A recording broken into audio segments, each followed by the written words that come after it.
and welcome. As you know, I, particularly, am glad to have you here with us in the real world. It is in this wonderful real world that we get to visit one of, if not the most exciting, most tantalizing, most fear-inducing, and awe-striking place to ever flit about the astral sea. I'm not talking about a town or a building. I'm not talking about a city or a little hamlet. No, I am talking about the wandering circus that is Cirque Magnifique. And there is plenty to say about it. Really. But I wouldn't do it justice. And I feel as though we both know better that my job as the narrator is a small one. The most important thing to get all this started today, well, you'll have to look to someone else to do the recap.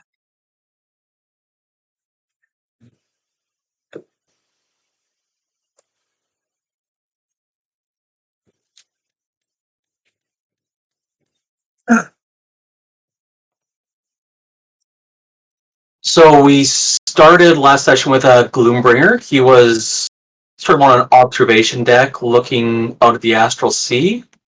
Initially he was alone, but that of course included a army of bringers. And during that time, Gloombringer was thinking of a strategy to begin domination. So he engaged Strategy Bringer for a conversation and left Strategy Bringer in charge with the challenge to form an army and specifically develop the ability to move troops rapidly, because right now there's a limitation of 100 units a day. After that, we sort of saw Gloombringer reveal his true form, short hair, and the probably more interesting part is that there is now a newly formed tentacle slinking out of one of his ears. And he also has tentacles for arms, very tentacly. Camera then goes to the material plane where the party was, sorry, where Atlantis was with multiple members of the party. And they were practicing for their play. I think Constructive Feedback Bringer is going to have a lot of feedback on that opening night, but we'll see how that goes. Camera then went to Chimera. He was in his cathedral. He heard a sort of a resonating sound, followed that out to a lake and retrieved a draconic skull with runes on it.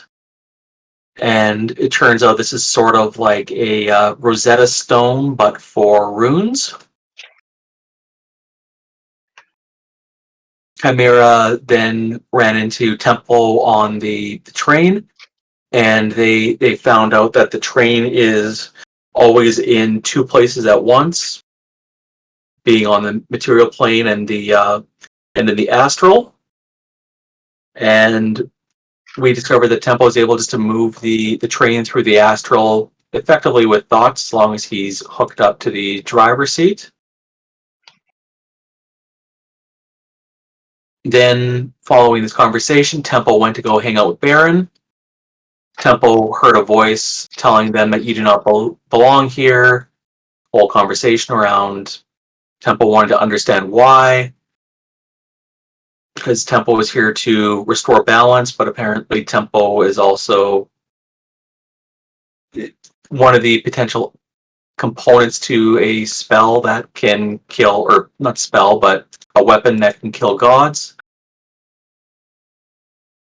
And that if they left, Then Tempo would also doom the entire material plane.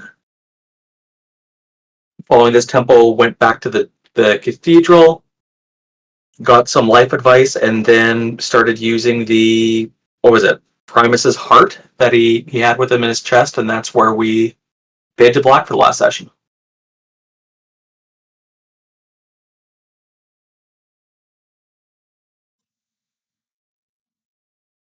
Great job, Chris.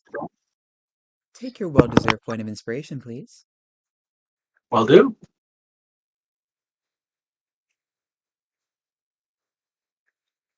As we begin tonight's session,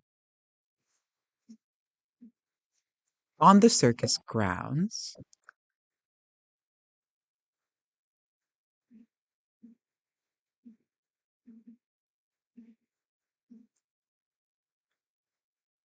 with you, Chimera.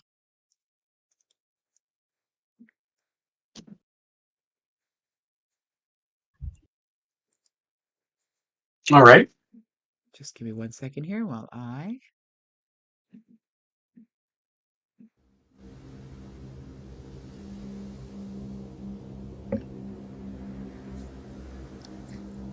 In the early morning hours, Cirque Magnifique itself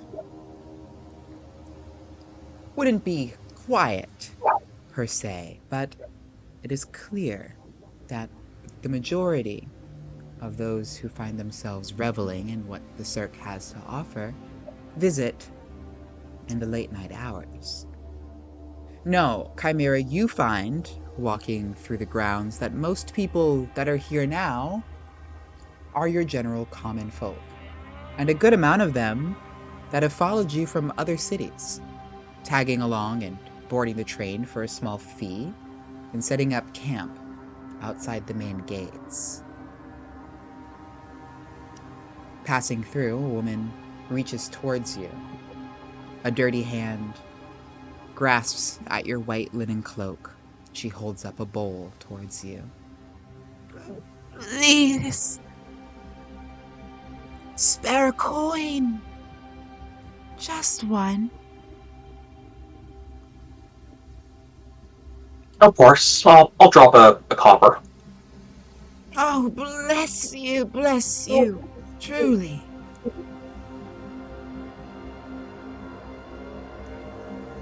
My pleasure.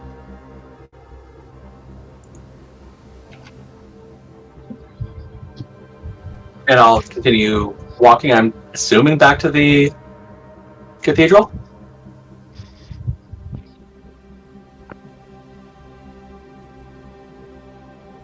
And you'll find it just as empty as you left it.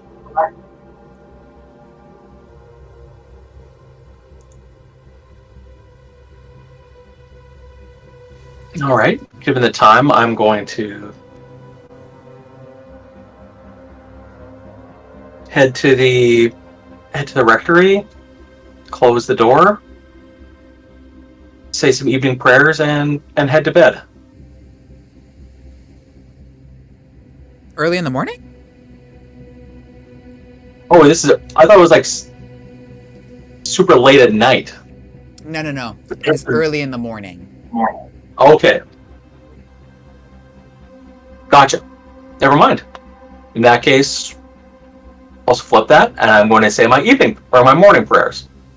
And then go to bed. And then go to bed, of course, yes. No, I'll say my morning prayers, and then figure out some breakfast.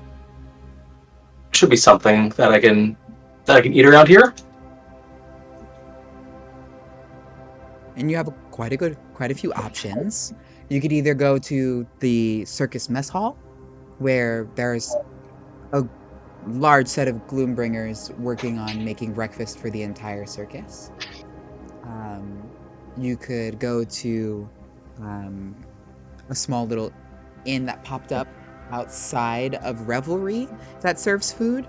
And I'm maybe mistaken, but I believe Revelry also serves some delectable treats here and there. So you have quite a few options. It really depends, Chimera, on where you want to go. I'll go highly to Revelry. suggest I'm sorry, what's the that? croissant. I highly suggest the croissant with nutmeg. Oh, if that is at Revelry, I will definitely go there. Everyone dreams of them, so they are in great supply. That is amazing. And I will bite into this nutmeg croissant. This really shouldn't work. It's a ridiculous combination, but it does work. And then I'm going to slap a platinum down on the ground on the table and say a croissant for everybody. Oh my god. And the entire bar um begins to erupt. It's almost as soon as they hear this, and you get people crowding around you um as they begin to cheer.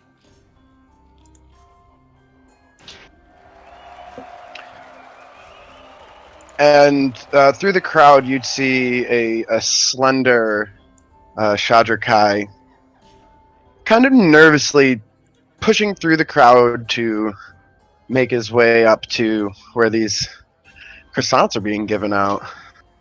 He seems out of place. Um, excuse me. Is this where I obtain one of those croissants? It is. Help yourself. Please, they're delicious. Well, that's mighty kind of you. I'm not used to accepting gifts, least of all from strangers. Well, please enjoy. They're delicious. Who is standing before Chimera? Would you mind describing them for us? A tall and scrappy looking Shadrakai with minimal vestments, wearing a darkened studded leather breastplate, exposed arms, and on the left arm you can see very clearly there's a band of iron that kind of singes around the bicep. Awfully tight. Almost looks like it's bleeding, but And there's a very ominous looking Shadowfell elf looking back at you, Chimera. The same one that you went on a small jaunt with not too long ago. This is the one that I saw in the dream, right? Correct. Yep. I recognize you from that dream. Please, pull up a chair. that's right. You do look familiar.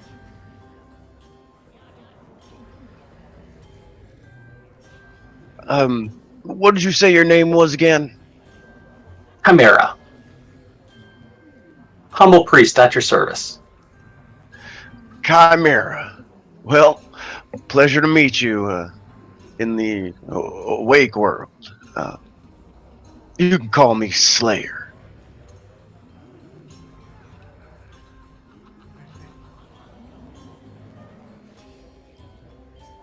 The Slayer, what is it that brings you here in the waking world to Revelry? Well, initially, work. I was here on business, but surprisingly, might have found something more than that. And I guess I'm sticking around to find out what that is.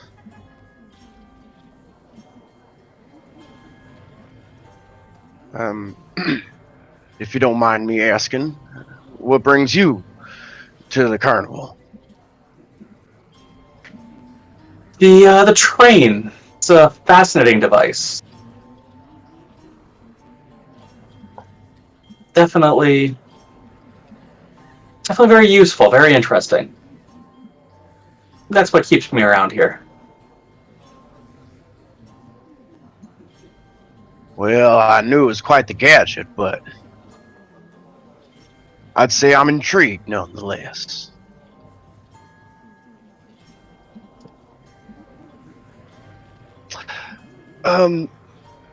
Chimera, you wouldn't happen to know if we could find Dream around here in Reliquary? Pretty sure I found her here once before. This is definitely one of Dream's favorite haunts, so if you hang out here long enough, chances are you'll find them. They split their time between the waking and the sleeping world, though, so might be a little bit hard to find them. Given them a time, I'm sure they'll show up. Or you can just find a quiet spot and take a nap. Hedge your bet. Well, it's bright and early, Chimera, and I'm just working on the information I got, so it'd be nice if we could find Dream a bit earlier than that. You two seem thick as thieves, you do. What? Were you standing there the whole time? It is my bar. You just...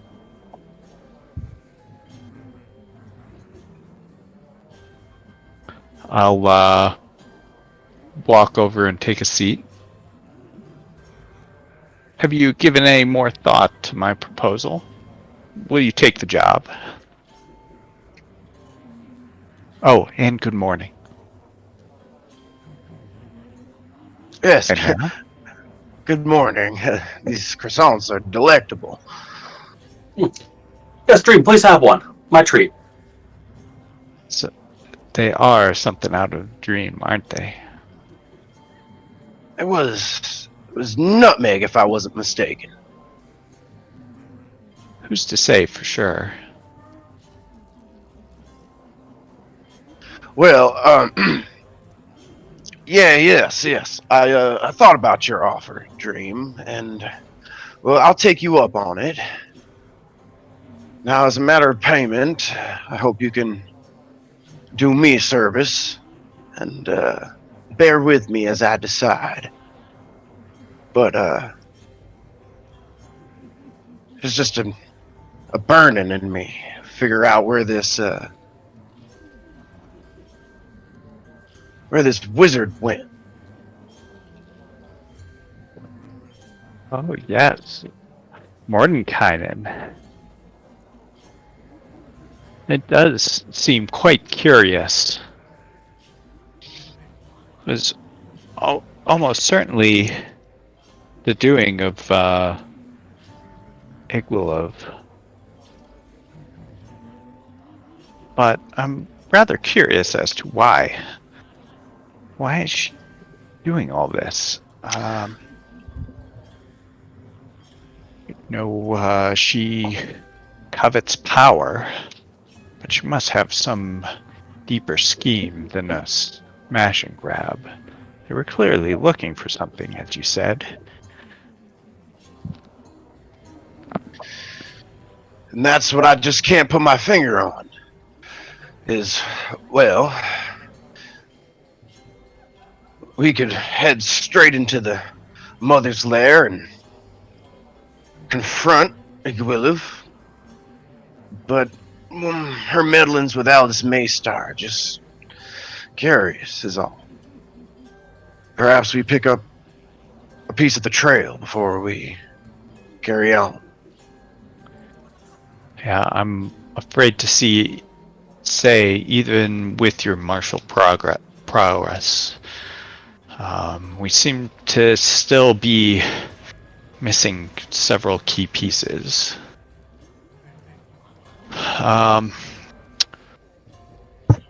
It seems to be the case that there's one more that we need to find. A being of the astral. Also a key to this. Not quite sure how.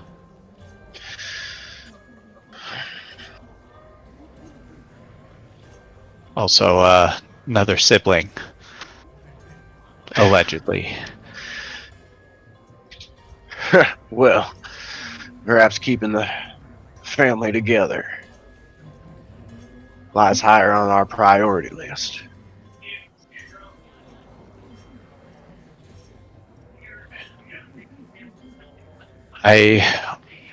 We've got those 2 clues.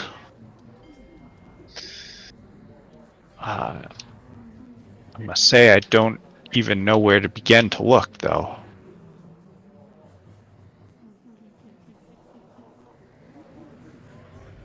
I think probably the easier one is to try and find Elvis. He's an arch wizard, famous. There must be some kind of breadcrumb trail that we can at least pick up. Find out where Well, this is last seen. well spoken, Chimera. We should follow the leads we've obtained. What do you say, Dream? I think any step closer is a step worth taking.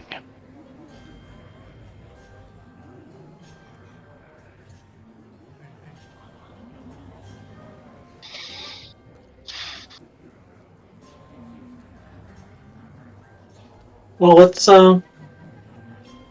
go try and find this Elvis person.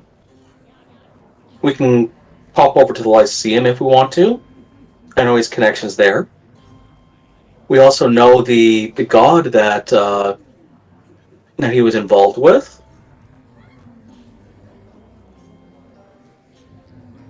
Perhaps you could beseech Aldous. Are you acquainted with that god? I am aware of them, but not acquainted. I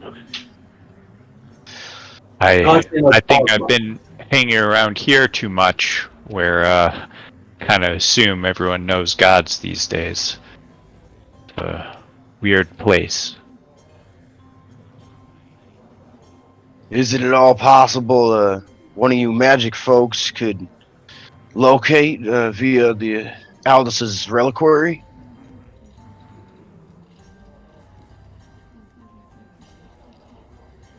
That is not my specialty, but maybe the Gede could point us in the right direction. Or Charmcaster. Charmcaster was the one that pointed me towards you. So maybe they would be of service? I agree. Trimcaster's all about divination. She's probably a good place to start.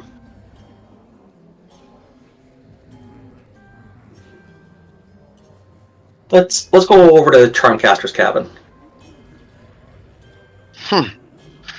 Seems like Charmcaster's got a few irons in the fire. Sure. Let's go see Charmcaster.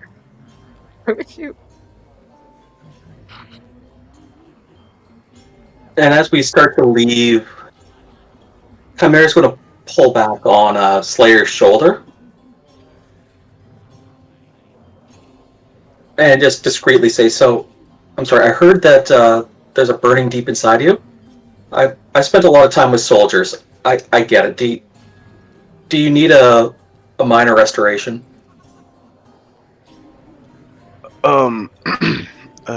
No.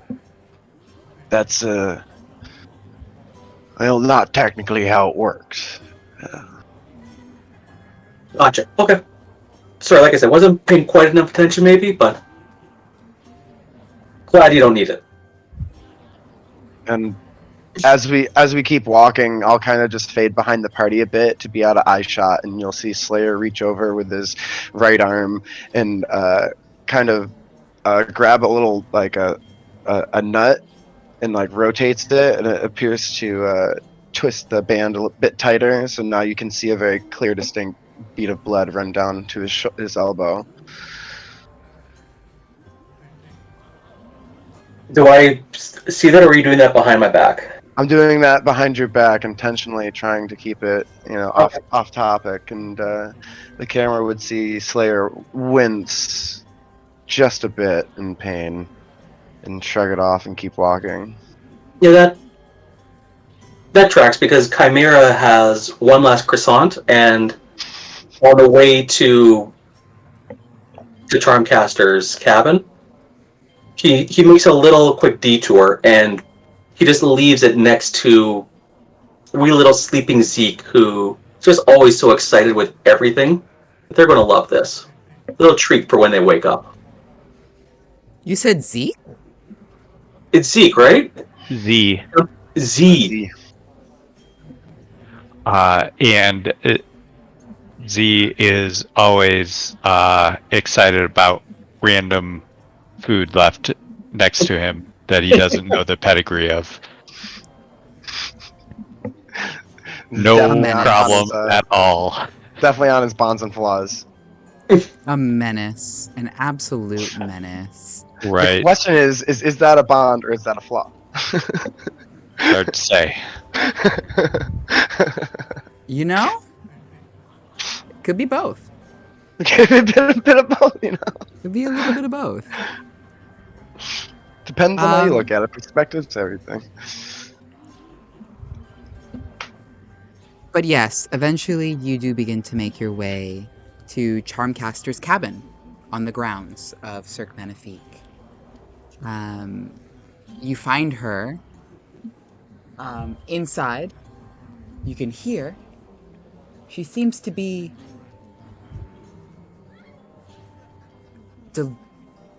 deliberating with someone or attempting to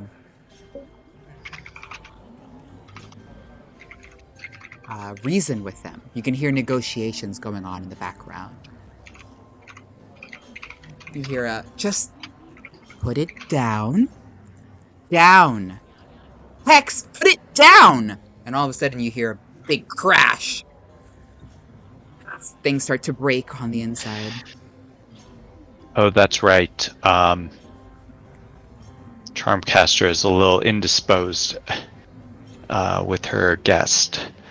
You hear some more crashing on the inside as you say all this. That doesn't sound healthy. We recently rescued her brother, and he's been in a prison in hell for the abyss. The abyss. Hex? Yeah. Hex, wait! Don't! His socialization leaves a little to be desired. Well, it's I'm Chimera's going to go inside. Is Hex doing like smashing stuff out of anger, or sort of what's the scene? As you open the door and step inside, you see first Charmcaster's back turned towards the door. She's got her hands outstretched, and she's reaching towards what looks to be some feral creature on all fours, dashing about the room, knocking into walls and reaching for all manner of things, seemingly attempting to right themselves.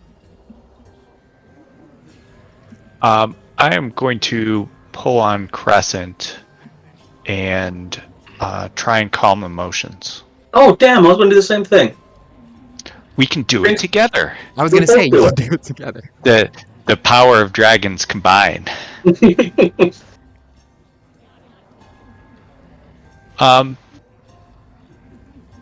gonna start singing a lullaby to cast the spell. If you'd like to join in. Chimera tries to awkwardly join, but he doesn't know the song. Rockabye Yes. Baby. It's more about intention than words. Yeah, Chimera is joining in. And while singing, moves his hands for 6 seconds in the form of calm emotions. Please.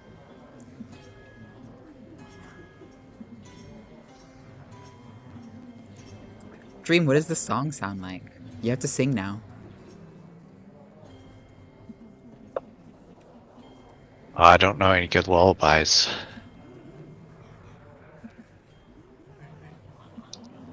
Rock-a-bye, baby.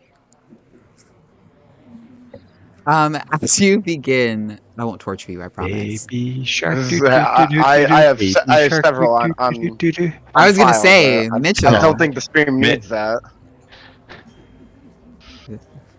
Dad Mitchell, where are the lullabies, you know? I don't think the stream requires an actual lullaby here. That's I something don't that know. should I probably feel be like hand waved. I feel like it might need an actual. No, because quite literally, Slayer would be standing there with his hand on his gun on the hip and just staring at Dream like, I "There's got no one. way we're related." Somewhere over the rainbow. Oh, you're gonna get a copyright strike for song. Actually, covers don't count as copyright strikes, And so. the dreams Clean. that you dream of once in a lullaby. Now, And was it was just about that bad. was it the original version or was it the Hawaiian version? Because one is superior to the other.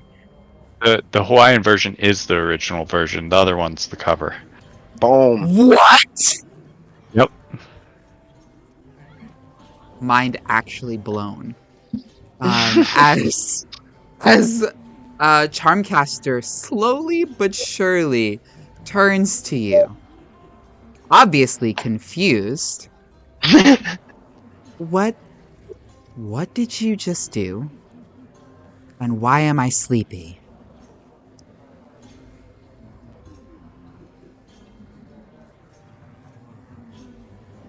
We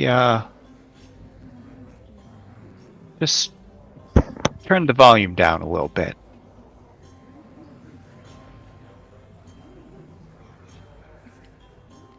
Well, thank you. Whatever you did, stop throwing a fit. When you look over to the other side of the room, he's sitting, crisscross applesauce, covered in all manner of things that he destroyed. Cuts, grapes. Chimera is going to go approach and get down on his hands and knees. He's a little old. Eventually, he'll get cross-legged, and he has the ability for like telepathy, where if like both people were just you can automatically understand the other person. And Chimera is going to telepathically ask, "How are you feeling?"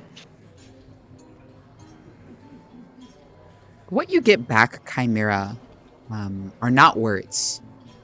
Not even in the slightest.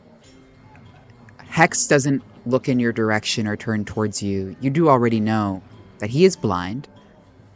But instead of hearing his response, instead of his psyche communicating with you, you feel intense fear and hatred. You almost feel it consume you. You feel intense paranoia, as if your life is on the line currently. And you have to fight the urge very viscerally to stand up from where you are and flee.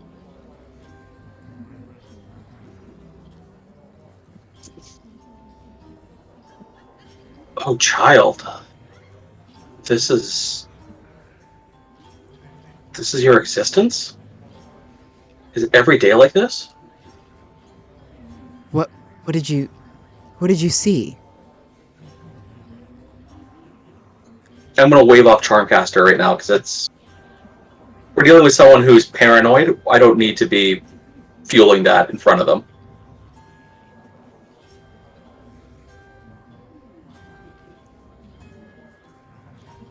He doesn't respond, but this onslaught of void-like screaming never ceases.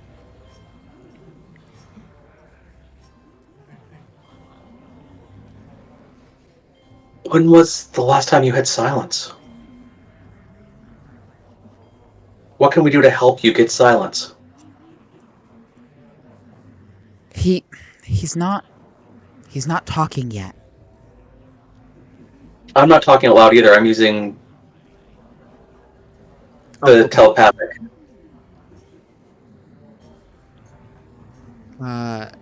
Charmcaster won't say that out loud. She'll instead approach you. What are you doing to him? Clearly very overprotective of her brother. But still, he has said nothing. And the spell is working wonders. Just for Charmcaster's own benefit, I'm going to make sure that I'm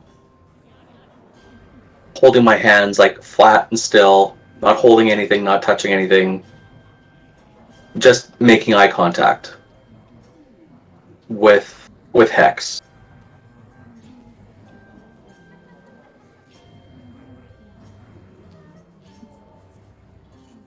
And finally, I will turn to look to Charmcaster.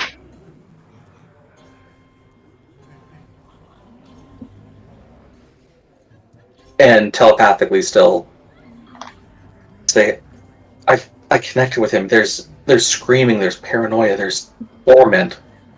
There's a need to flee, a need to fight all at the same time. It's chaotic in his mind. I know. Dream's still humming in the background. He's And hurting. At this point, Slayer would walk into the room and give a nod of the head to Charmcaster. Top of the morning, Charmcaster. Is everything all right in here? What are you... Who is this?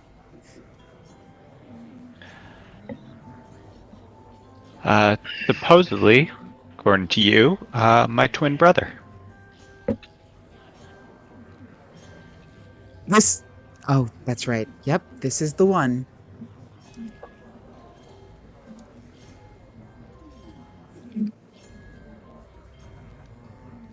Charmcaster. Charm. I've never seen this before. I don't know what it is.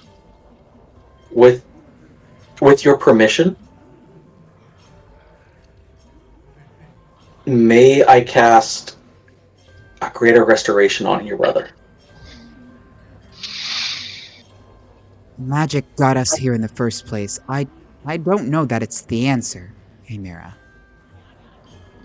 If you really think it will help, but you should know he isn't quite fond of magic. It's dangerous enough to cast a spell in the same room as him, let alone one that you'll have to touch him to do so.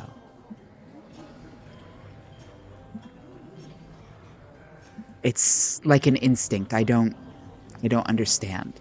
This whole fit started just because I used a simple cantrip. He should be a little bit more indifferent now. I agree, he should be, but Charm, this is your brother, your blood, your kin. Please, if you'd like me to, I will. Otherwise, I'd be happy just to say a simple prayer over him.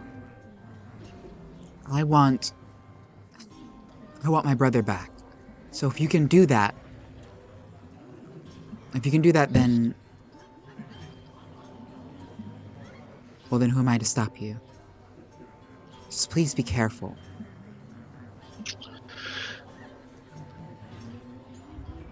Of course. Of course. And knowing that Hex is unable to communicate, I'm still going to attempt to. Chimera's going to continue sitting cross-legged. He's going to reach out his hands, palms upwards, and say, Hex, I would like to try to help you. And then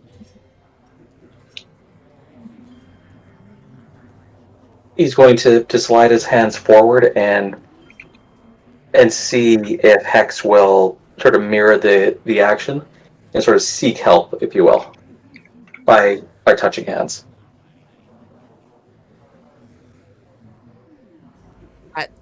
Slowly but surely, as you wait patiently, the tips of Hex's fingers slowly find yours, as if he's understanding, and he is reaching out for help.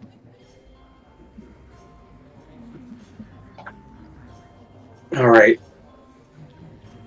So Chimera is going to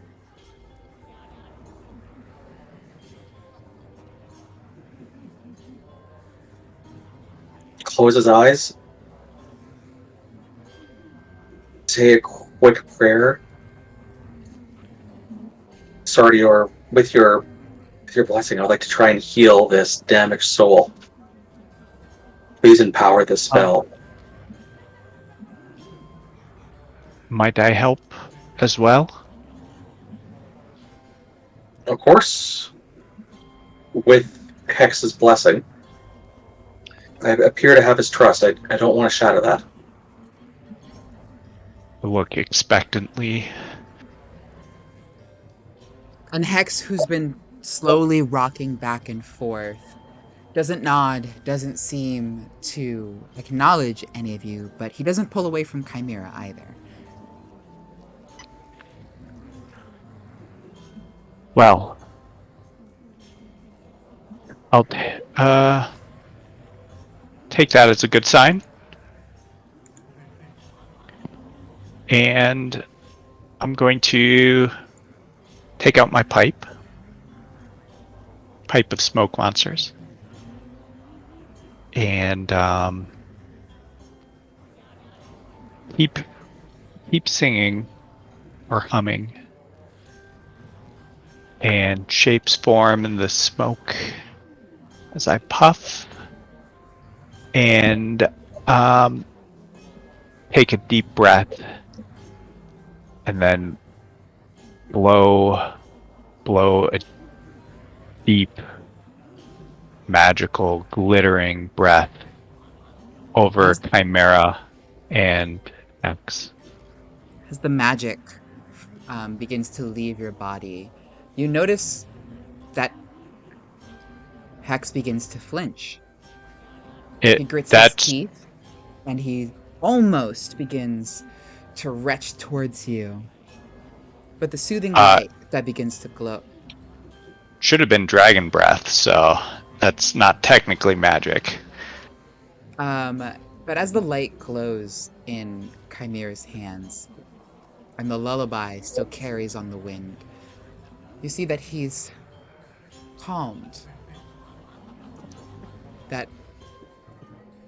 That hesitation, that angst that you felt rising in his psyche, Chimera, for a moment begins to lull. Still with gritted teeth,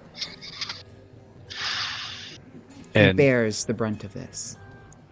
I will put both of them to sleep. They can make a con save if they'd like. And then cast Sweet Dream using Chimera as the messenger into Hex's dream.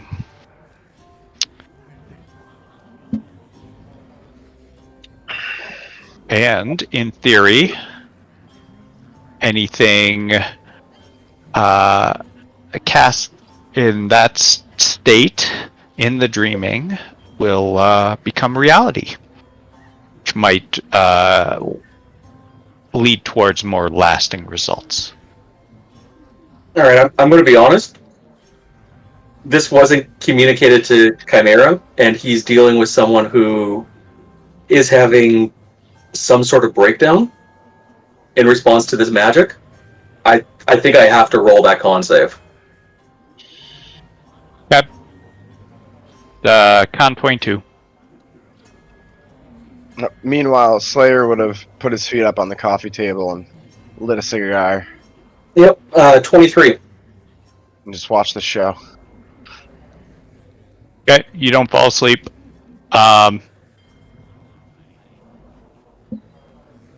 Do you choose to still be a messenger?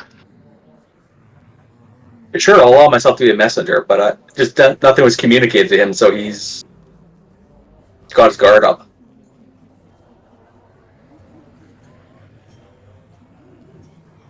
Okay.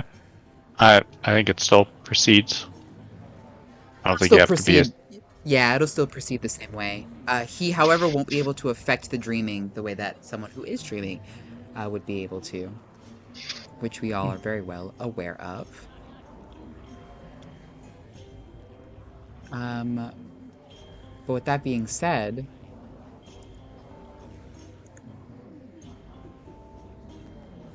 as we delve into dreams, hold on one second.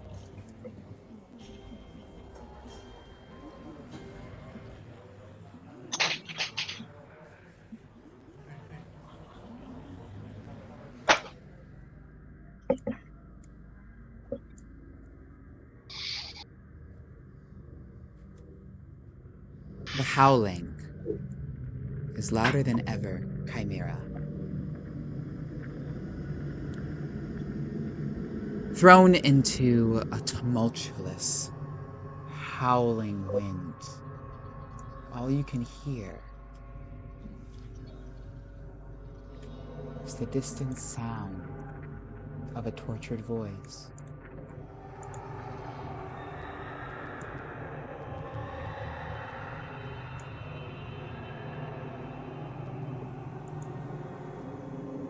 The low and ominous groan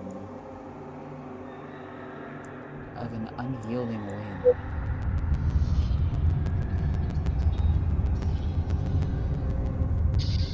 Taking about the scene, an endless black void.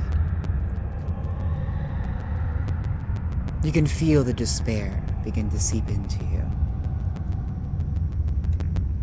It's palpable. You yourself have never faced something like this before.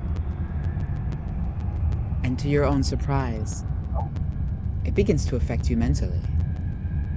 Can you please make an intelligence saving throw? Oh, I probably can't. Is this magic? It is not. I'm using inspiration. This could be bad to fail. Okay, 26. 26 will do it.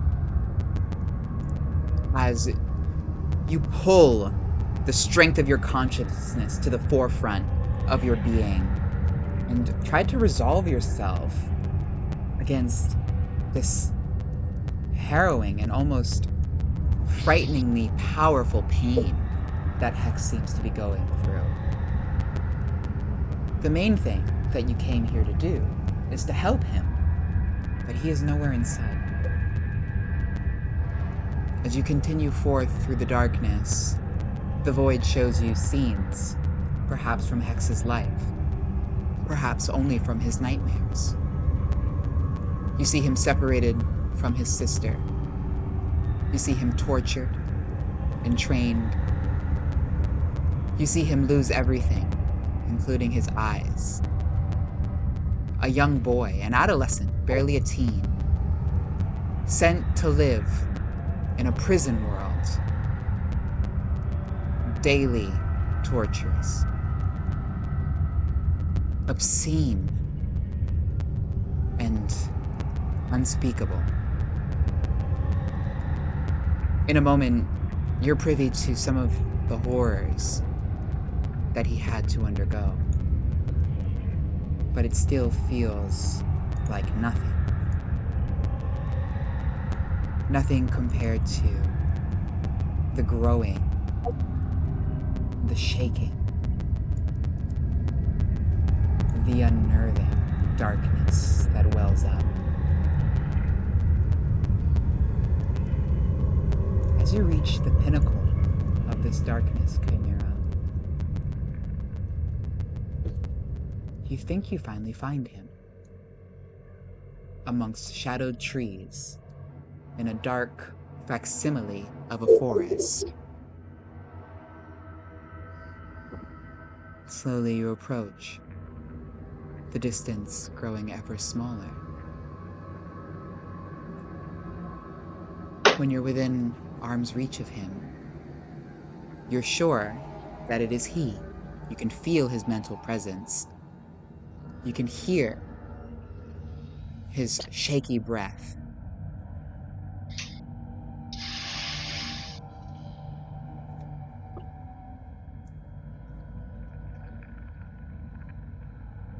I approach and say, "Child, this is. I understand. This is hard, but you need to allow yourself to escape from this. Not forget it, but don't allow it to define you and define the rest of your life." And I'm going to extend my hand. Step away from this with me.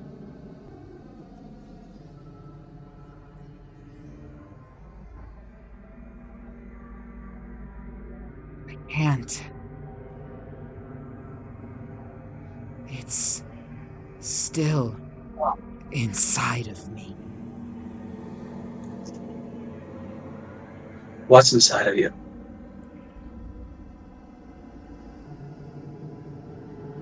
It's still here. It never leaves. Perception. No, insight. Insight. Is it like a physical thing that's inside him, or like the damage is internalized? I got a 20 on that insight.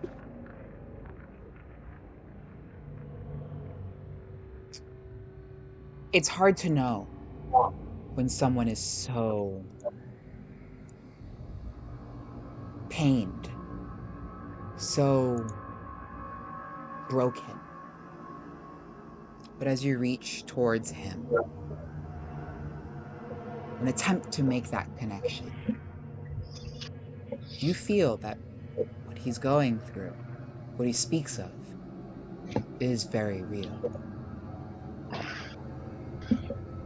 As you peer closer, a shadowy entity, the same shadow that you once thought was Hex's, begins to take form. Now that you can finally see it, you know what you're looking for. It shows its true self. A dark, shadowy entity, one that could be mistaken for Hex, but surely is not.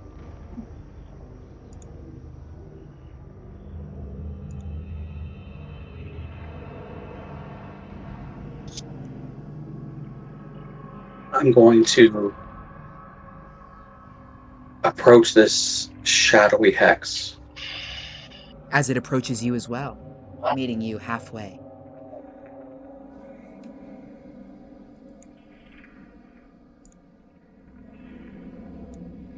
Do I recognize this? Like, is this some kind of demon or manifestation of a curse? You can make a check here. Sure. I guess perception. 16.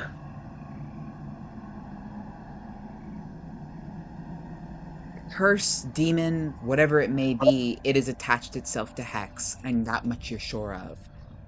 It's siphoning life force from him. It's not so much symbiotic as you can tell it is draining Hex of what makes them themselves.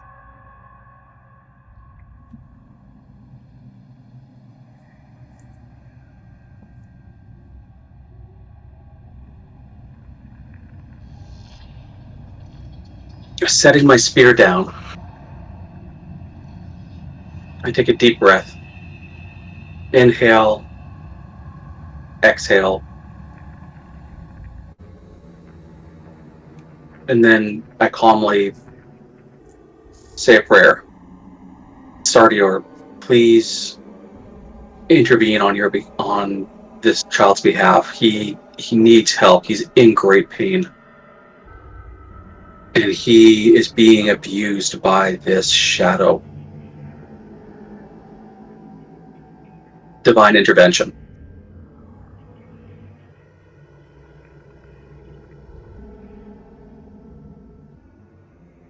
It was okay. All right.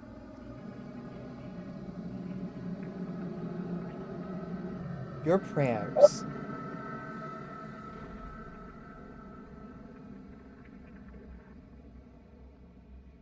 hold on.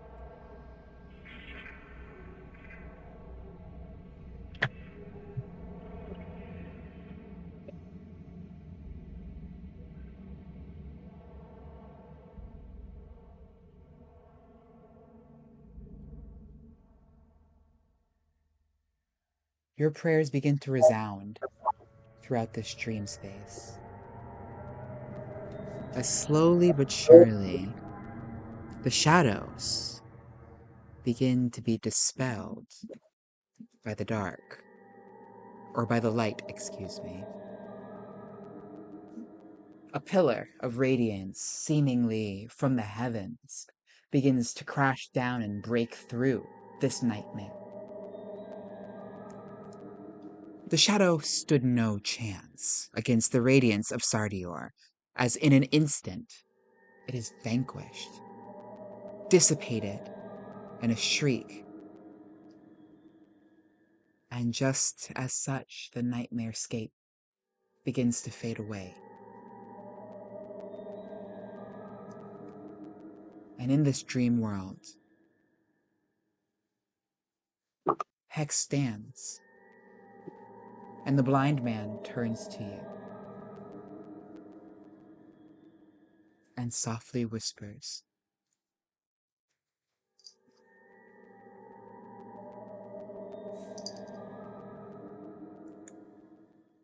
"Thank you.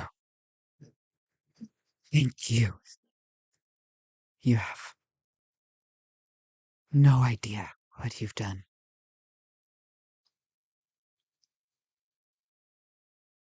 I have but an idea and I can empathize, and I'm just going to just give him a hug. Just hold him.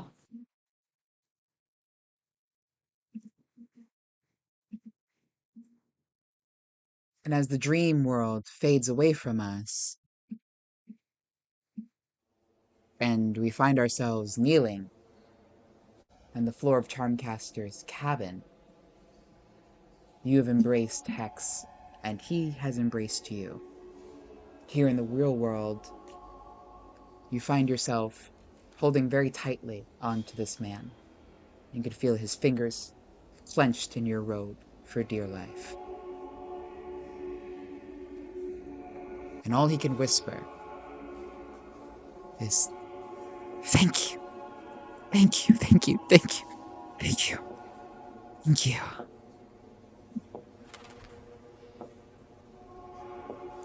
And I think that is a great place for us to take a break. Okay. I didn't mean to cut you off, but we're gonna take a break there. We'll fade to black, and we'll take a quick 15-minute. We'll see you guys back here. What is it? It's 47. I can't do math. Say Hey 9 Siri, o'clock. set a timer for 15 minutes. Ta-da! 15 minutes, starting now. All right. See ya.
Let's go. Let's do it.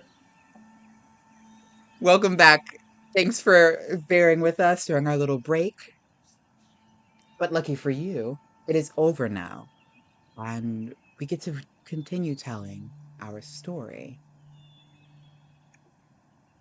With the harrowing deeds already done, a man released of his demons, a god called on for aid, we find ourselves not far after our last scene. Charmcaster has ushered everyone out after setting her brother to rest on a bed. She closes the door softly behind her and walks out towards the three of you.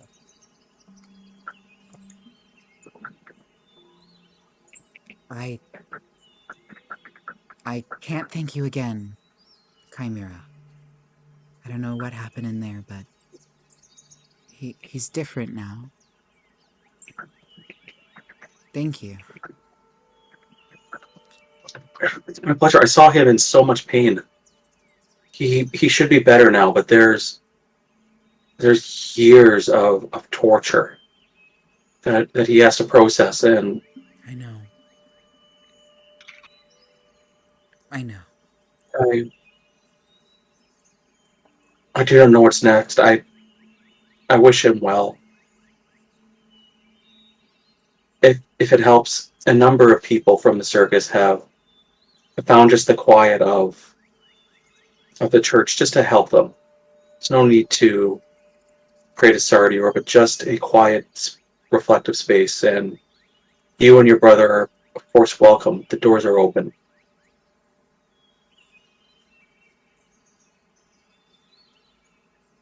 I'm not really the religious type, but after today, anything's possible, I guess. No, that's not what you all came here for, right? There's a reason you came knocking on my door. You helped me, I guess it's only fair, right? Oh, We're I guess this wasn't intended to be a transaction. I just saw your brother in pain, but I'm exhausted. Please, I believe Dream has a request. I just need some time to rest. we're looking for Aldous Maystar. Who?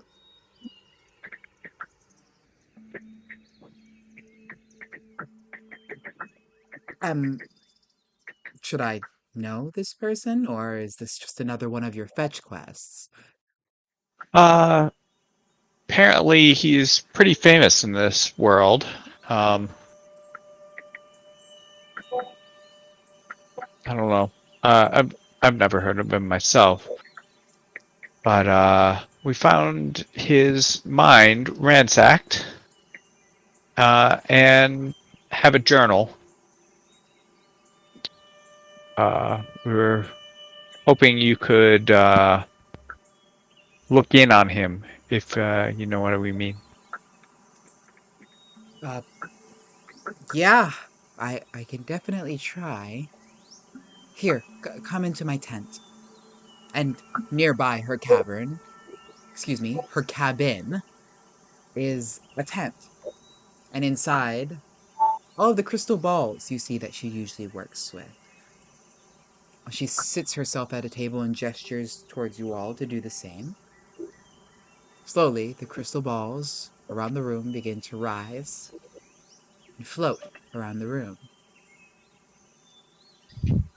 Aldous Maystar.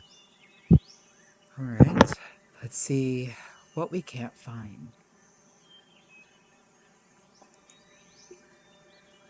Um, Need to pull up Charmcaster's sheet real quick.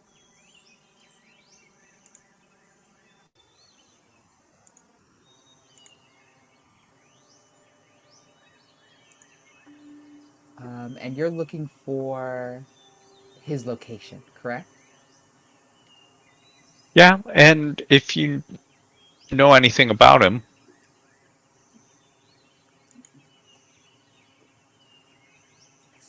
Let's see if I can narrow down who this person is exactly first. And the crystal balls that first come into the room, to the forefront, create a small triangle, just the three of them. They begin to glow, and you can see that amongst them, several scenes begin to play.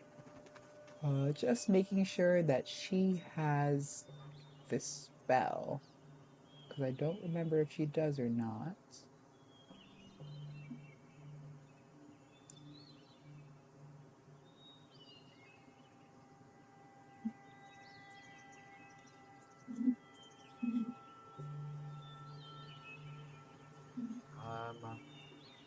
She does not, so she'll have to do it with the crystal ball, so she'll make a check here. It'll be charisma against the DC. Not bad. I'm having I'm having a little bit of trouble locking him down. You're right about one thing. This is definitely a very powerful wizard. He's even cloaked knowledge about him in magics. I can't make out what's real and what's not. It's like he's put in decoys. But as far as I can tell, he's a human man, born several hundred years ago, maybe thousands. I can sense him far back in time, though I'm not sure if that's magic or...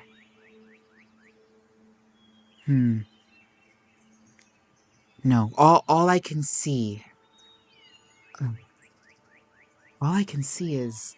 And then she struggles. A single crystal ball begins to come to the forefront. And she's startled by the same sound that startles the rest of you.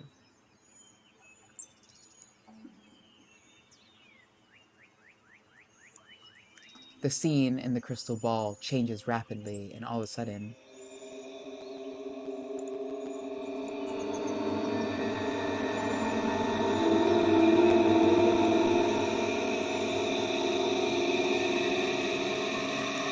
the brightness reaches a peak. The image inside slowly swirls and turns into a face. A haggard, beaten, and weary one. A man with a long, trailing white beard speaks.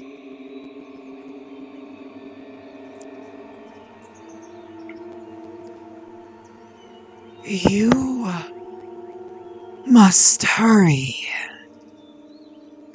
There is not much time before they find me.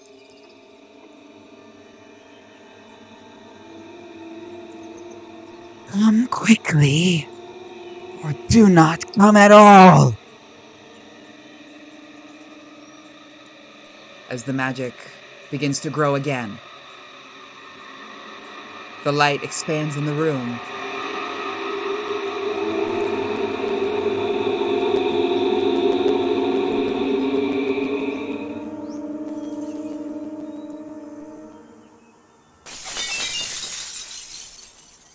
And the crystal ball shatters.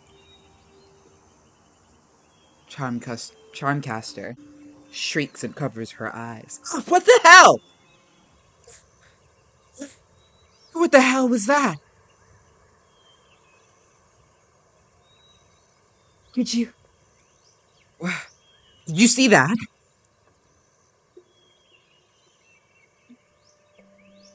Where was he?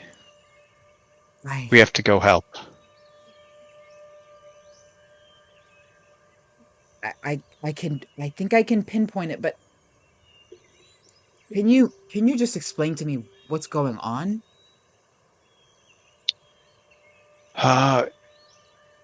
Igwalev, the one who stole Brigitte from Baron,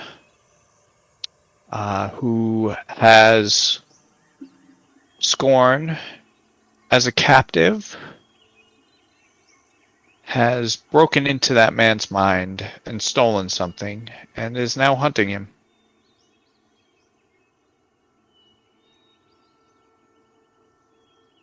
Right. We A regular day at the circus. we reckoned if we can figure out what it will have wanted with Aldous, then we'll be that much closer to figuring out her next move. And how to stop her. Okay, just give me a second. She pulls the rest of the crystal balls closer to her with a gesture. They begin to swirl and circle. She concentrates as the magic builds, and together several crystal balls create an image. A deep canyon. One that seems to be cut like a ravine throughout the world. So deep that it seems to pierce the Underdark. And it's here in a cave, surrounded by strange crystals, that you see an old man in dirty, tattered robes, with a long silver beard that trails to the ground. He lays on the ground there, seemingly exasperated.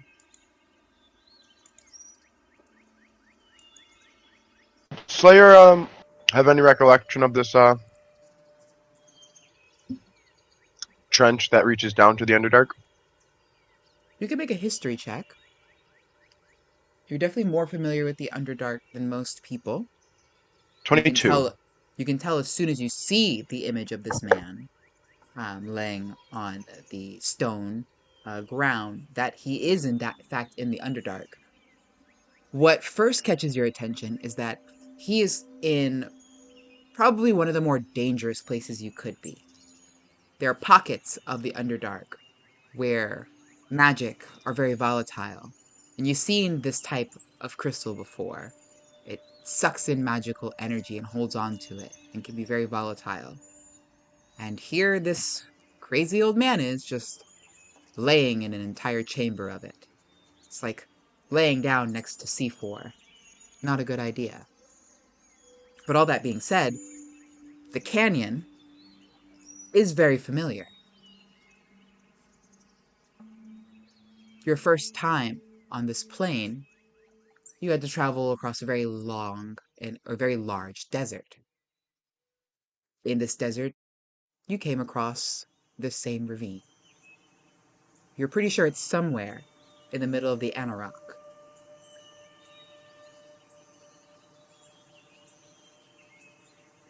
Now hold on a second. Pretty sure I've seen that ravine once before in the Anorak. The only question is what is that crazy wizard doing in that unstable magic rift? How long can you keep this image up, Trimcaster? I guess as long as you need it, but I do need to sleep at some point. Well, I suggest the rest of us sleep and then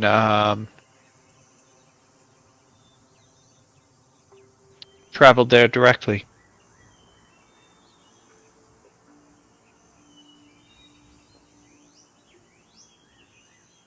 Now, Dream, I know we just met, but is it at all possible we deal with this matter with a bit more haste? I mean, we can be there in 10 minutes. Do you have a quicker mode?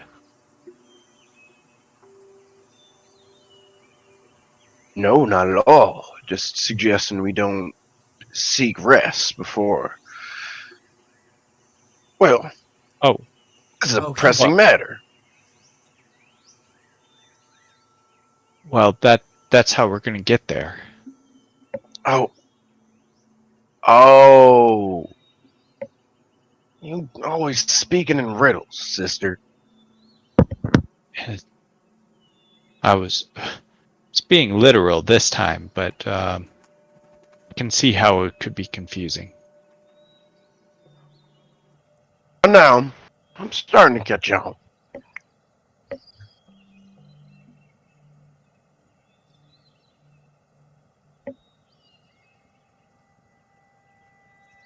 Well, Charmcaster, you up for an adventure or going to see after your brother?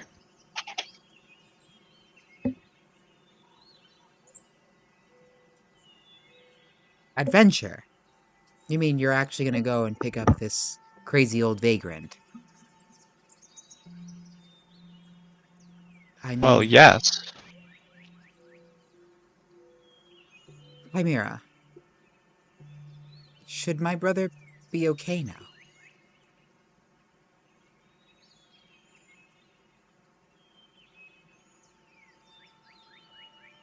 Because if so, it'd be really hard to keep my magics going halfway across the world like this.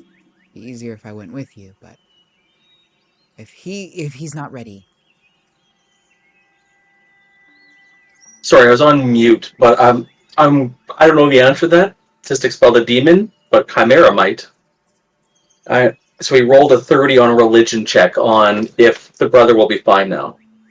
Sardior's purifying light came down and vanquished the evil entity with all certainty.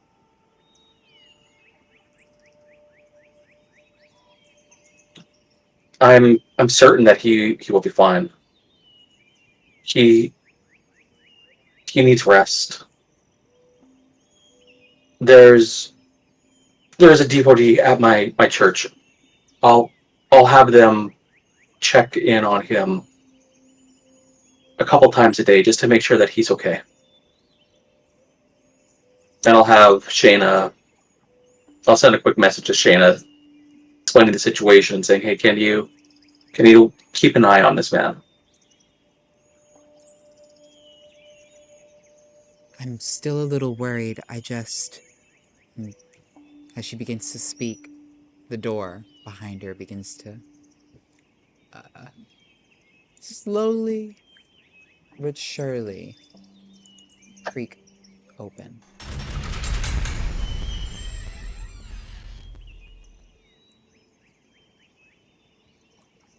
Charm, I will be fine. I just. I'm not going to be the thing holding you back. Go. Go without me. I will be here. Just don't take too long.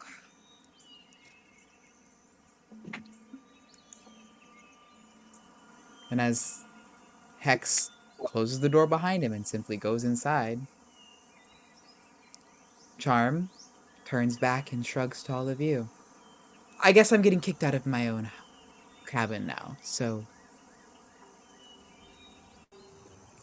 I'm coming.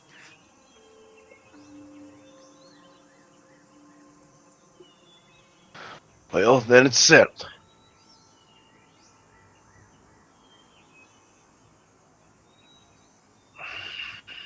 Let us go for a stroll then. And Telepathically, Chimera is just going to message Hex and say, "I'm glad to see that you're already better. Please be restful." Please, take care of my sister. Of course, of course.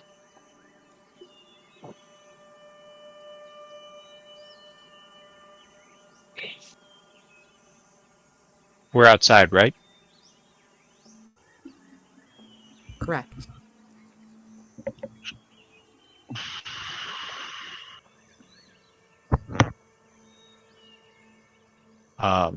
Then everyone make yourself comfortable. And Dream will...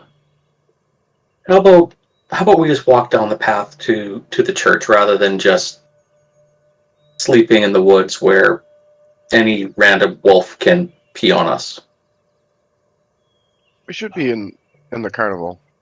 Yeah, we're in the carnival. Yeah.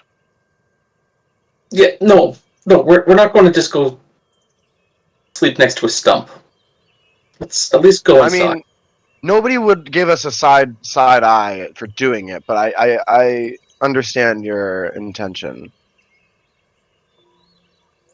Okay.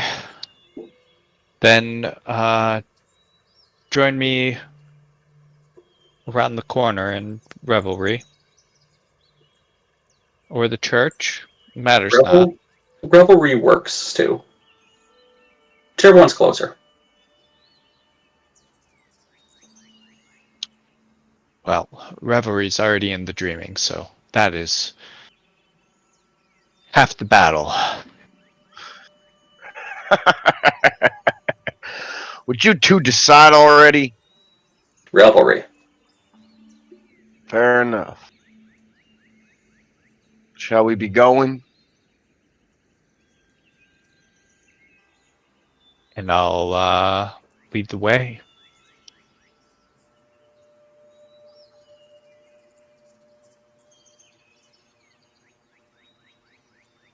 As we fade to black. And you're headed to Revelry.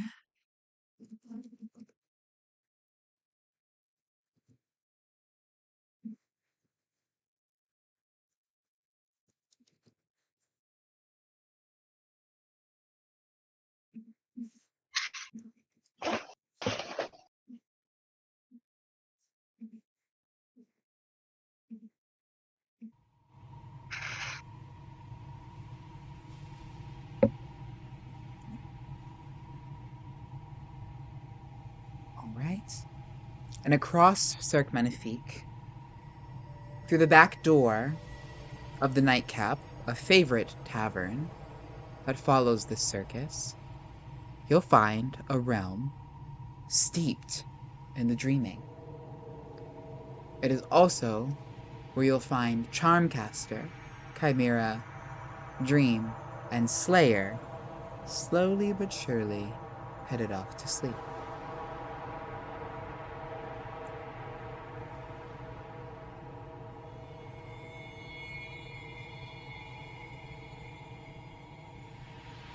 And... Oh. I lied. Takes an hour to dream walk. They'll be sleeping. They'll never know.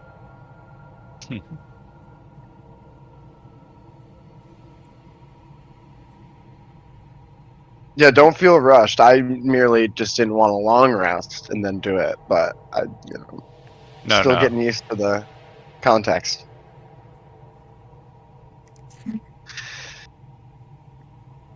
Okay.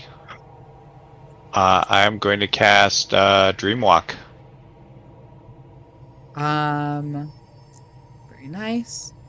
I'm also gonna say I'm gonna make you spend a spell slot for Catnap as well. Because it's midday, no one's sleepy.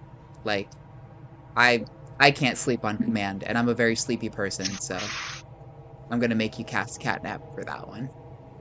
How about a Dream Breath? Very well. Is there anything in smoke? Dream Breath, they have to make saves, right?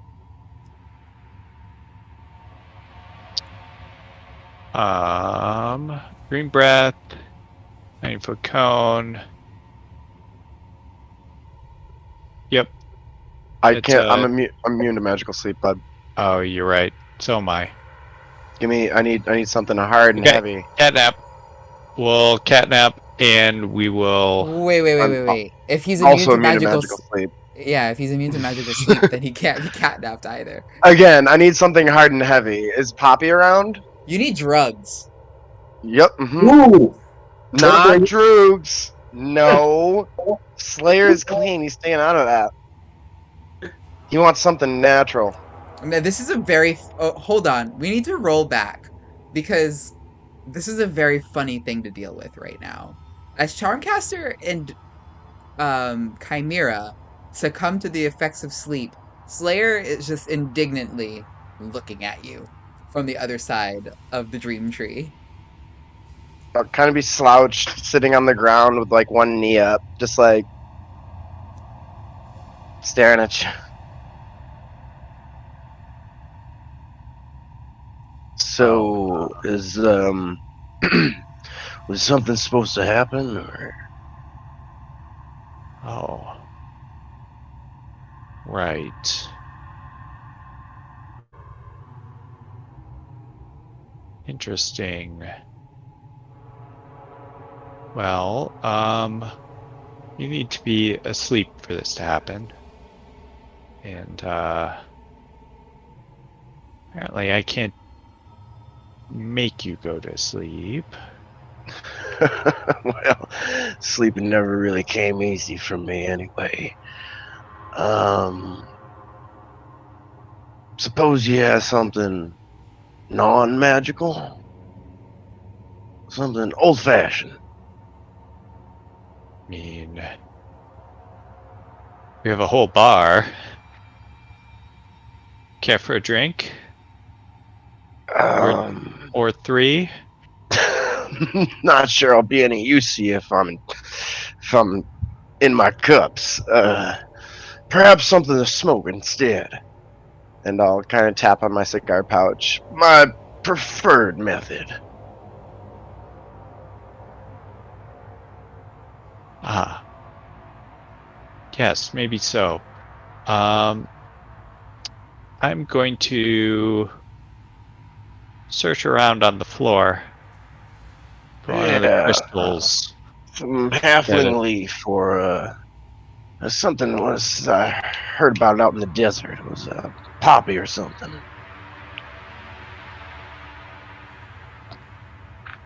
Going to search for one of the crystals that's just falling from the tree. Something soothing. And as Dream's searching, I'll just keep the conversation rolling. For us two being family, we don't really have too much in common, don't you think? Yeah, I don't exactly know how this is all connected. Only that she has never done anything without a reason. And usually that reason is getting herself more power. So, yeah, there's a lot of blank spots. Well, you don't suppose we could go rummaging through old mother's head like she did to old Aldous there? I mean, I wouldn't know nothing about it. No. Certainly could try. But Well, let's focus on gotta say, I'm current matters. very I'm gonna level with you. I'm afraid of her. Slipping into her mind. I don't know if I'm ready for that. Oh, Oh, here. Right here. I'll pull out a crystal. what is This is I'm supposed to smoke that? why yes, it's what all of these revelers are doing.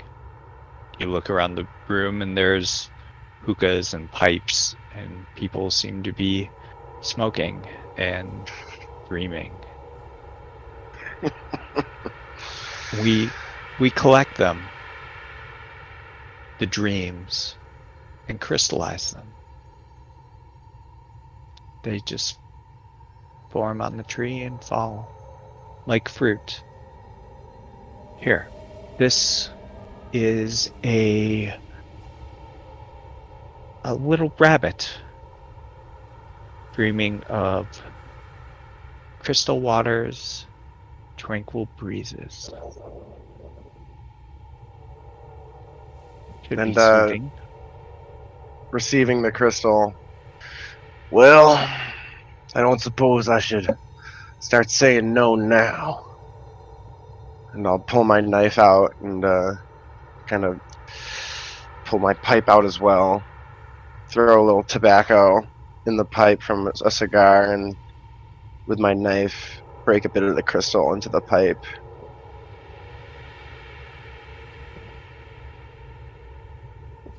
And as this is happening, while dreaming, Chimera sleep talks and says, "Don't forget Atlantis. He might be here soon." Oh, would you like some, or should I share with others? I'll just leave this here. I don't need all that.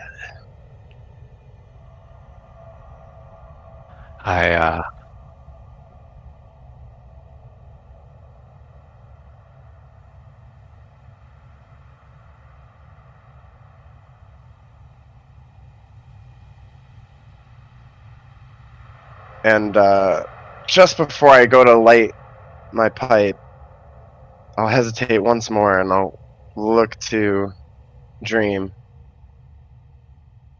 Put a hand on my my rifle. One last thing. My equipment. I should expect it all works the same in the dreaming.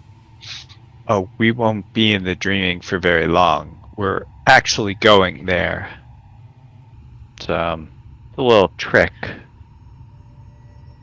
I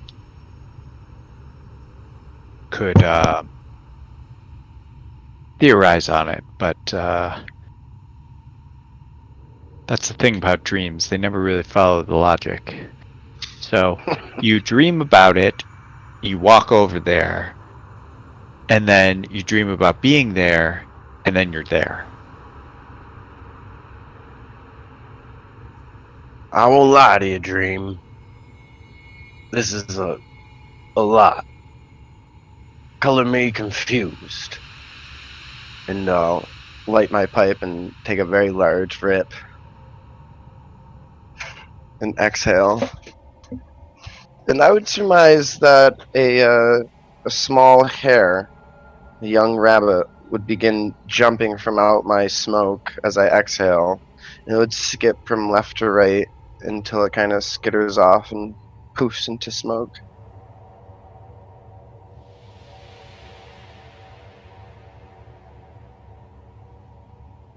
And it takes along with it your psyche, Slayer, as it bounds and hops into the dreaming. You find yourself in that same tranquil field. You find a breeze that carries along with it the soft smell of flower petals. And a warm sun dawns on you from high above in the sky. At your feet, that same rabbit, who greets you with a twitch of their nose, and all the same scurries off.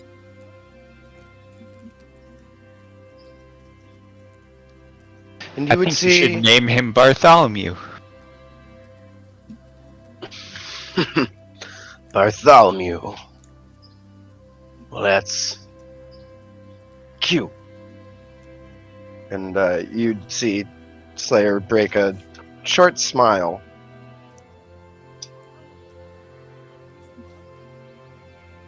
Come now, the others are waiting. And becoming quite serious, stand up and pat myself off and tread and toe.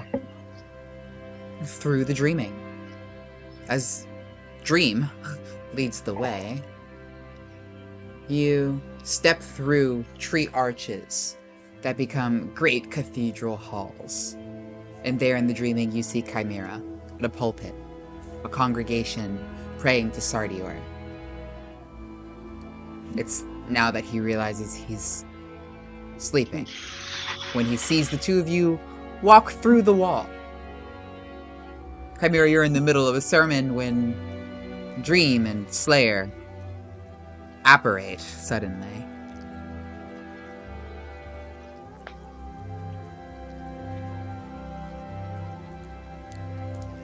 Sorry to disrupt you.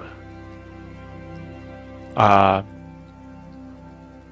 believe a journey's in order.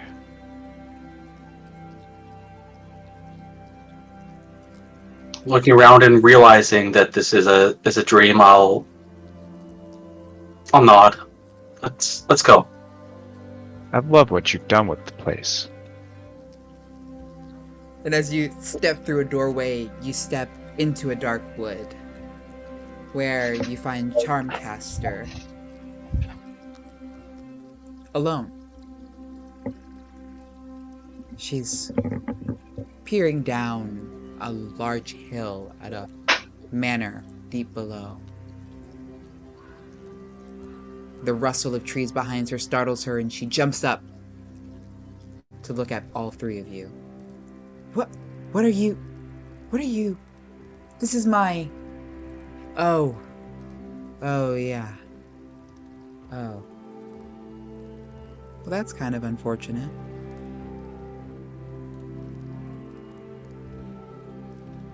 This is a very peaceful wood you have here. I see why you like to join. Why you like to go here. It's not really the woods that I'm here for. And she points down at the mansion that's down below. I see.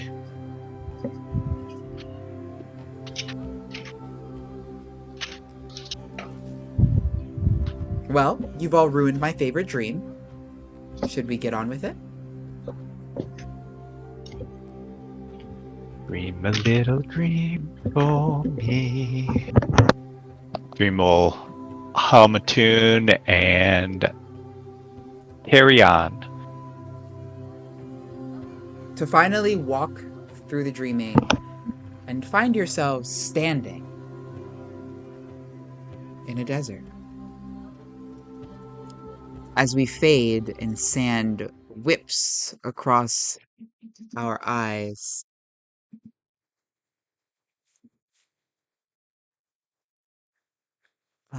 Do.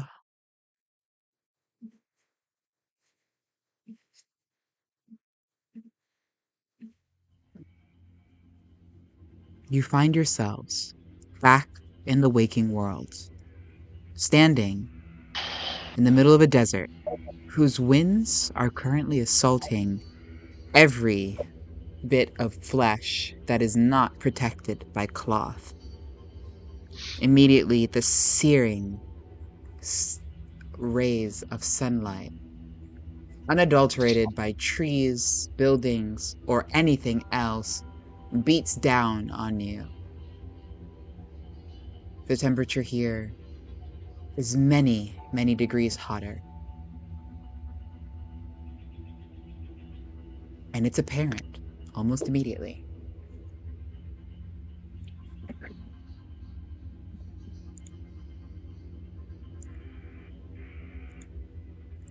We never seem to go anywhere tropical in this quest.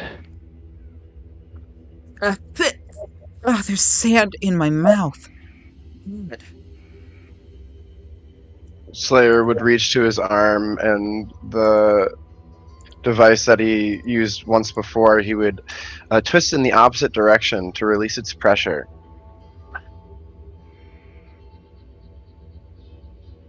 Are you okay?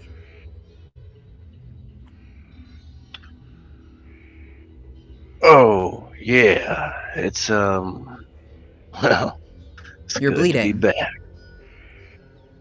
Oh, that? Yeah, That's that. no matter.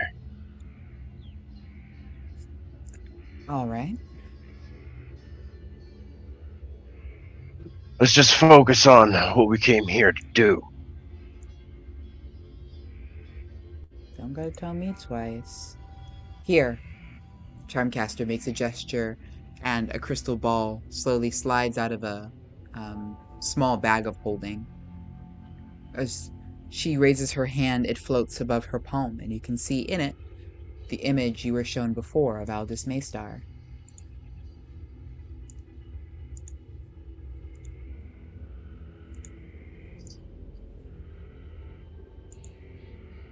It doesn't seem And like he's could you, far. yeah, could you describe the more the geographic setting? Um, right now you are in a very vast, open desert. The winds are slightly picking up all around you. It's hard to see very far, but you should be close to your ultimate destination. Okay. You can make a check of your choice here to glean more information than just that. Oh, please, yes, please. Thank you for. Always, Uh, Um, always. I'll take an investigation mark. 24. I am going to meditate or I don't know really how this works. Dream is having kind of an internal struggle. And finally, rather unelegantly, certainly unpracticed, Crescent is just gonna like crawl out of her. Like, definitely doesn't make any sense. Definitely doesn't look like it should happen or could happen. The physics aren't really there. But yeah, Crescent's there now. And you watch as in the dust of sand, the three of you, Charmcaster, Chimera, and Slayer, standing there, begin to see a terrible form take shape behind the dust of sand. You see what look like protruding claws reach out from a frame. You see its twisted, contorted body almost split into two pieces, fall apart from each other, and start to drag themselves towards you.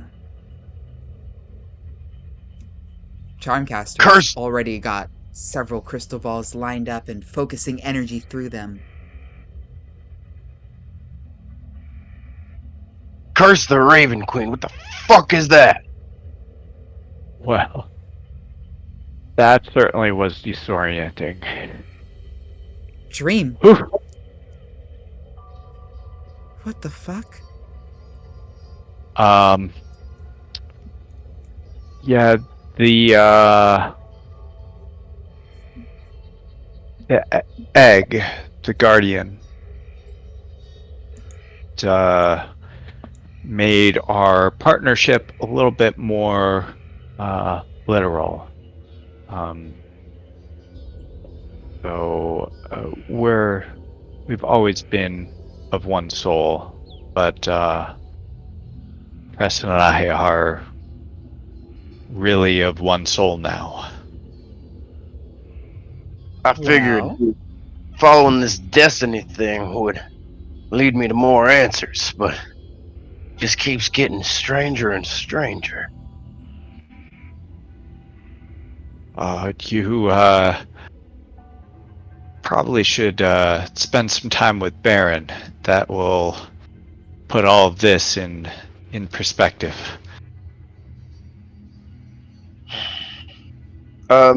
San, What do I know about these magical rifts? And you said something about them soaking up magic and exploding? Not particularly exploding, but they are volatile. It's not the rift itself. What you do know is that there's a phenomenon in the Underdark called fairsness. And fairsness is the solidification of wild magic. Sometimes it Mm, attaches itself to a location, an object, a person, or whatever it may be. It seems that in this case, which you've seen before, it's solidified into these crystals. So it seems as though that area that Aldous Maystar is in is suffused in fairsness. Again, this okay. specific type of wild magic. I would put my press a button on the side of my visor, and an actual screen would come across my eyes, and I'd look to the party. Doesn't look like there's much cover out there, so I'll probably go dark. You three see what you can do about getting Aldous from out that ravine. Oh, and watch out for that fairsness. Crescent, fly up, go find the ravine. And she takes off with one big huff, leaving a cloud of dust and sand behind her.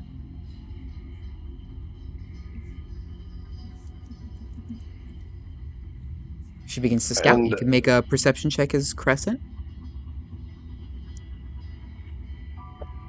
I would click my boots together and create a surfboard, and fly off up into the sky, kind of fix behind the party in a tactical position. I suppose we could all fly. Should we just go together? Oh, that is I'm true. You already guys, gone. all can fly. I forgot that Slayer had flying boots and that you had Charmcaster and Chimera. Yeah, I got like a Silver Surfer-esque type Oh. artificer board. Comes out of my boots. Well, isn't that handy? I speed off quite fast too. It's quick. And he takes off almost a little faster than Crescent. What is your movement speed? Oh, I can make it really high if I need to. Much We're out of faster than combat, so than Crescent.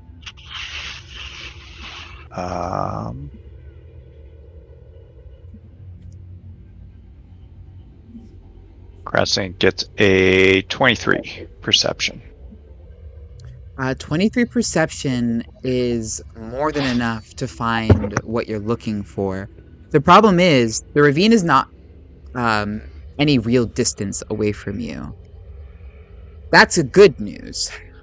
The bad news is these winds are coming from a very large storm.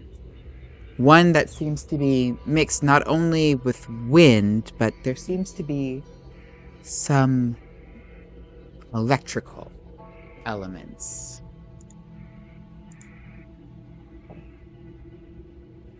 As she reports back, you two see it off in the distance.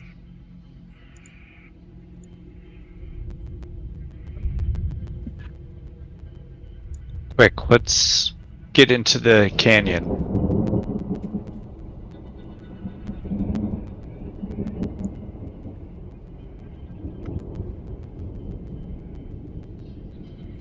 Chimera will, of course, follow. Seems like the smart thing to do. And Slayer just about 200 feet behind.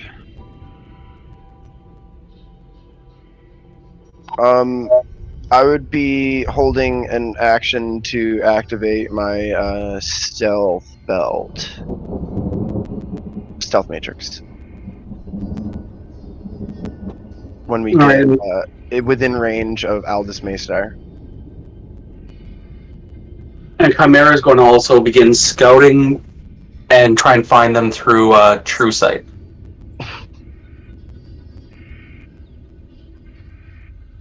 Alright. I'm gonna go purely on instinct. You said scouting Just- with true sight, and I heard another one. What you said? What were you doing, Mitchell?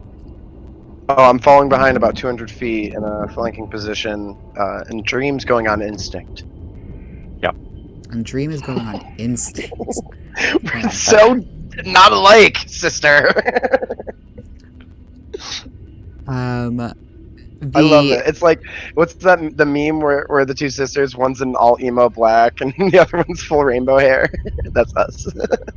wait, they're not Mitchell. They're not sisters in that meme. They're Well, you know, they're never just mind. like it's like Never the mind. two It's okay. people. You know, whatever. Why are you doing that, huh? Go and get some water. They're not sisters. Jeez. Emo girlfriend, horrible. Barbie girlfriend. That's what you're talking about. They're not sisters. They smash. It'd be Oh, weird if they were I sisters. didn't know there was a smashing involved. Yeah, there's very much a smashing connotation involved. I didn't catch that. Well, you're welcome. Thanks learn for some- that. You're welcome. You learn something new every day.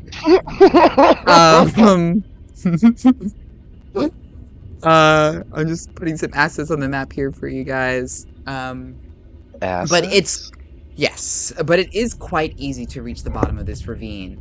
And just as you're doing so, you're seeing that the storm is finally starting to eclipse you.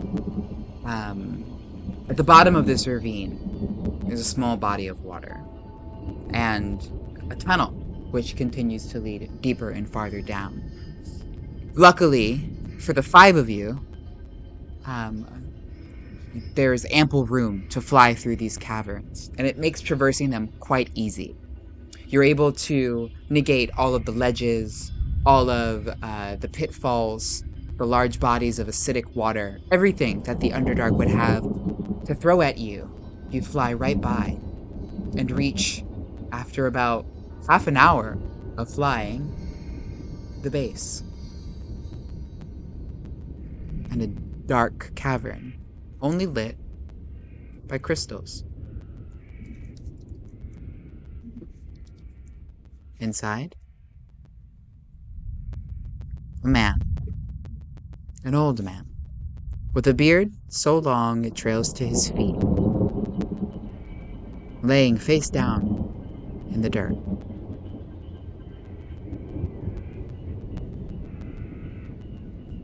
Perception check. This is a fucking trap.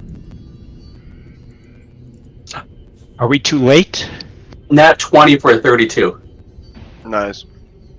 Slowly, he's breathing. Very slowly. He doesn't look like he's doing good, Chimera. In fact, you are a little worried that even though you're here now, you may be too late to save him. How far away is he? Not far at all. You've reached the cave entrance, and in the same amount of time that you've walked through this archway, you could also get to him.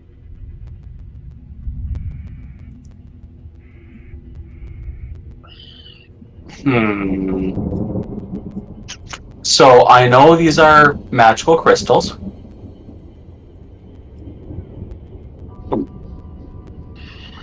But my magic doesn't come from something inside me. It comes from the divine. Do I think that my magic would trigger something bad to happen with these crystals? Divine magic? You could make an Arcana check here, or a check of your choice. Depending on your check, I'll give you a certain type of answer. Arcana makes sense. A 25.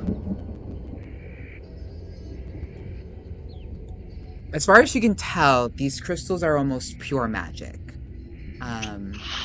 You don't think that just using magic in their presence is enough to create a volatile reaction.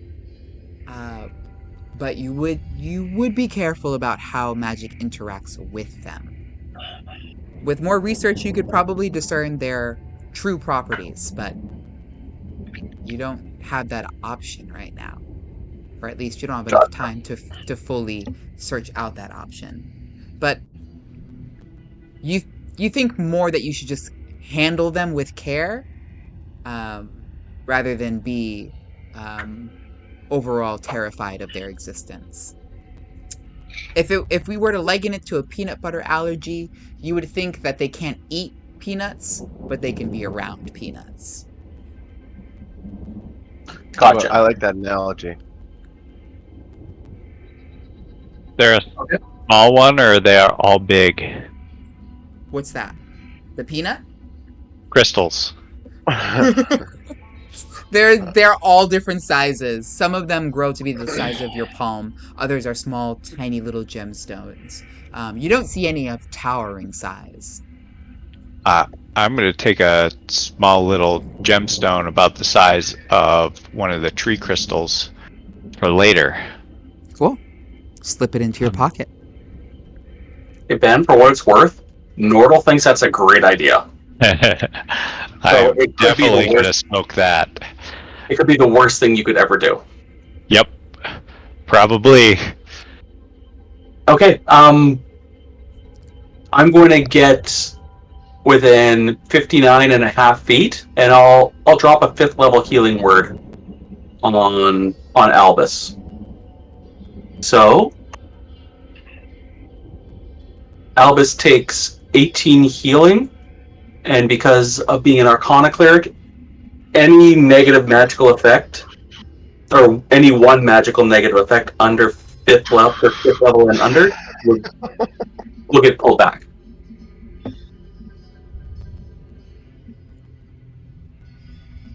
Oop, that's the wrong one. No, I love the one with the shades. Come on. No, that's So fucking good. That's Old Man Landers. That's so good. That's Old Man Landers from a one-shot Cat made him. As you cast this spell and you see its effects immediately begin to take root, very quickly, Aldous begins to pull himself up from the ground.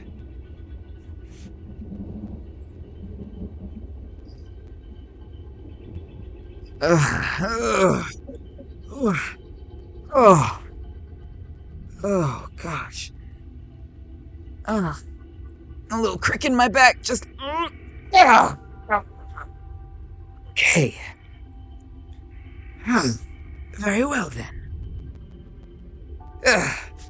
Brushes himself off as he begins to stand. Shakily, but standing nonetheless.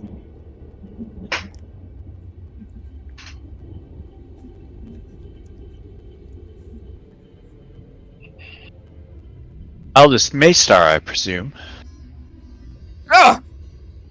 Who's asking? I am the Guardian of Dreams. Oh. Am I dreaming? I didn't think I did that anymore. Yes, I suspect not. For we are in the real world, the waking world. And we're also in real danger. Let's get the fuck out of here right now. We can talk later. I mean... Oh. Did you... It's... Hey. The red one. I saw you. You listened to my... Oh, this is good. Oh, this is good. Yes, let's get out of here. There's no need for us to stay any longer, because it might be back soon. Can you come to me? Yes. Oh, just... Takes out a walking cane and he slowly begins to trot over. Has she Slayer- been here yet? Huh? What? Oh, what are you talking about? Alright, is everyone close to me, Song? He's gonna make his way over. Did All right. you try your best to like stay outside of the room or something? Yeah, I don't know what's going on in here, and LOL. I'm over here. Yes, Slayer would rack around and load a smoke shell, and then use his reaction to ready a shot for danger. And as he gets close, I'm going to pop off a word of recall. We're going back to the circus. Going back to the temple.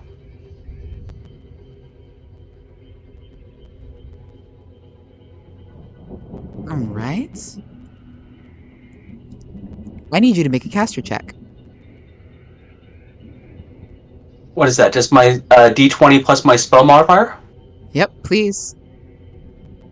It should be your a cleric, so it should be a D20 plus wisdom.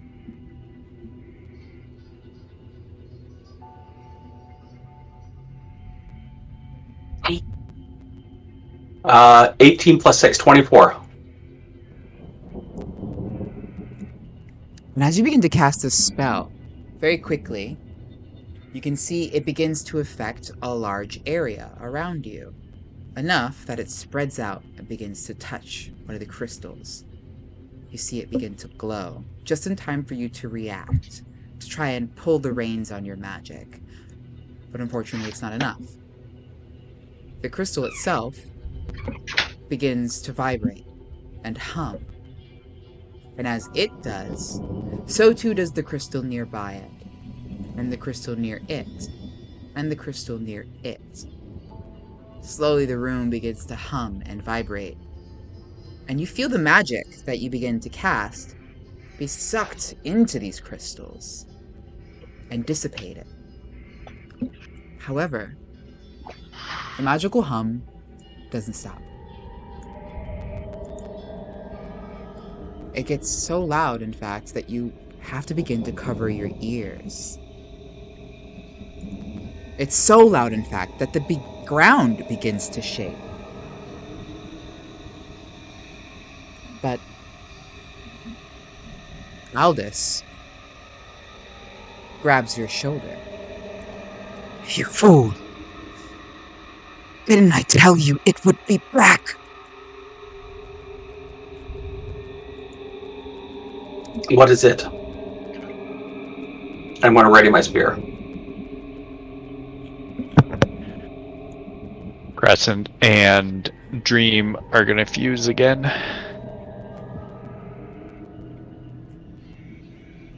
And you can hear it. Whatever this creature is. Grinding through earth. At a terrifying pace. It must be of a towering size. To shake the ground and the walls as much as it does now. And as it grows closer and closer, the sound of the crystals is drowned out.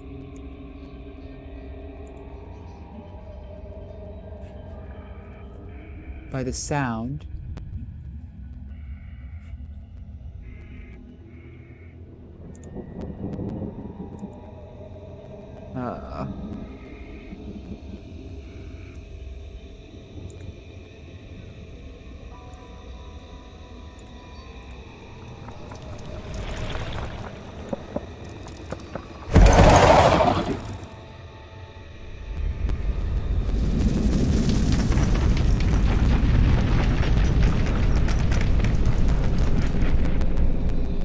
there we go. That's what I'm talking about. By the sound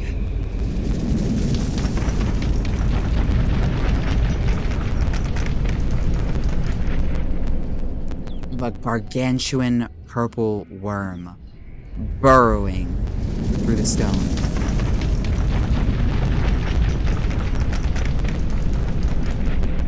You can all roll initiative.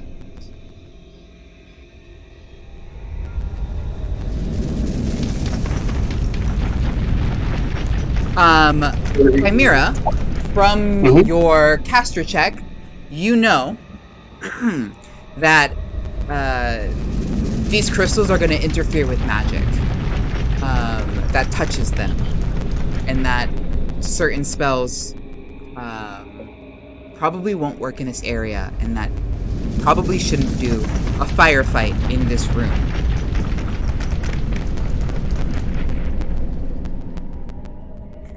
But with that being said, I will take down your initiatives. I will activate my greater invisibility, and a light blue, translucent, like hexagonal pattern will start covering my body until I'm invisible.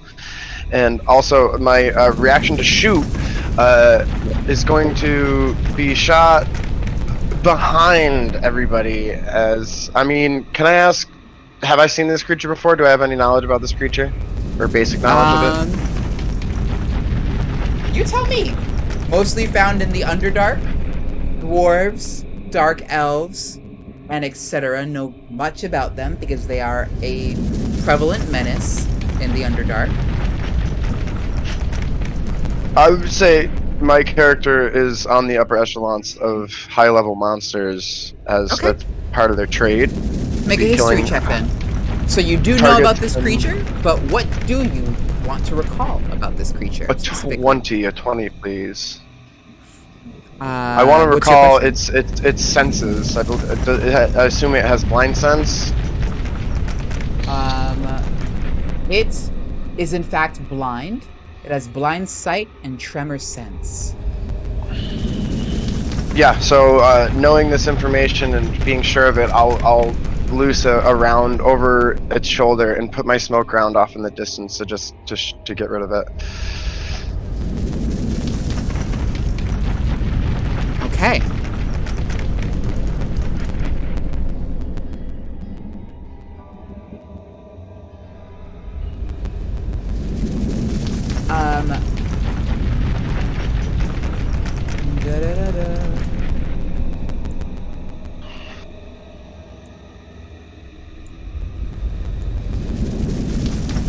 Oh, and initiative, of course. 27. I got a dirty 20. Nice. I'm on 11.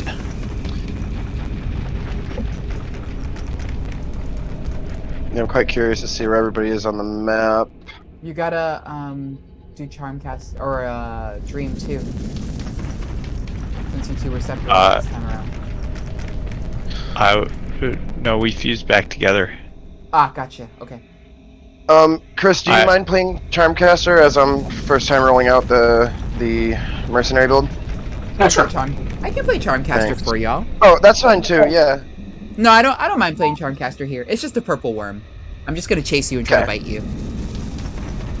I think I'm probably stronger as a mounted rider, but we're gonna give this a shot.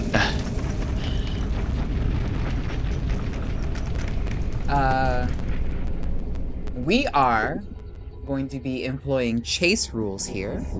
Unless you want to stop and sit here and actually try to fight it. It is not a great idea. Oh, here, let me put your tokens on the field so you can see where you are right now.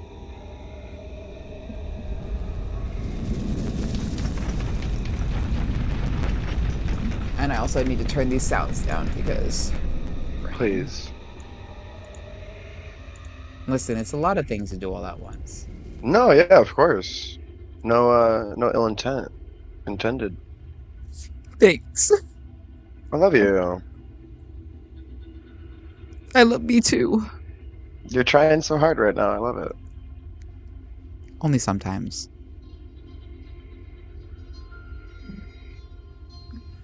Yeah, purple worm, guys. Huh? Huh?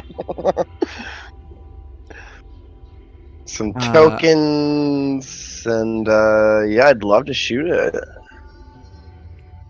Are you gonna try to fight in here? I hope not. That sounds like... Well, Slayer doesn't miss. I don't have any Dream doesn't have any magic. Yeah, I just won't use my explosive rounds. Sadly, they're a lot of fun. You know what? I won't tell y'all what to and not to do.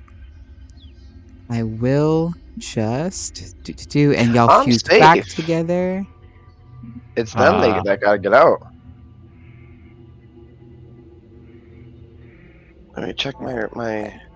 Yeah, my past perception is saying it's a bad idea to fight in here.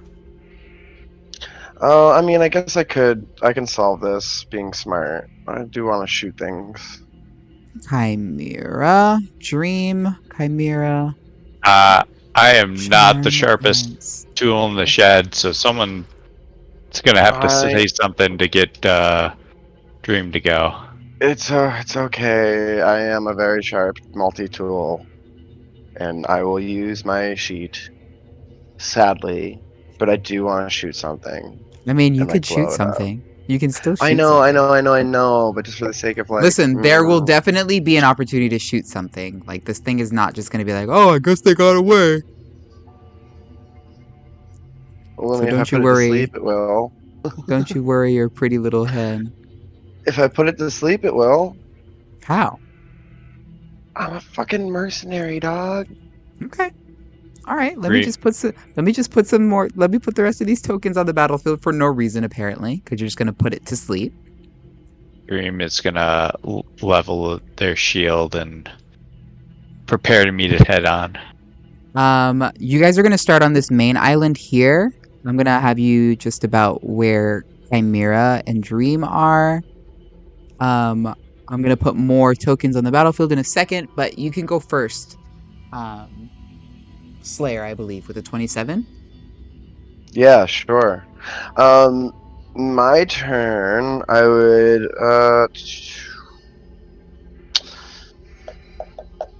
use the reaction I have currently to reload my gun, and I would put a sleeping round in it, and I will aim and shoot it. And it's going to automatically put them to sleep with a 53 to hit.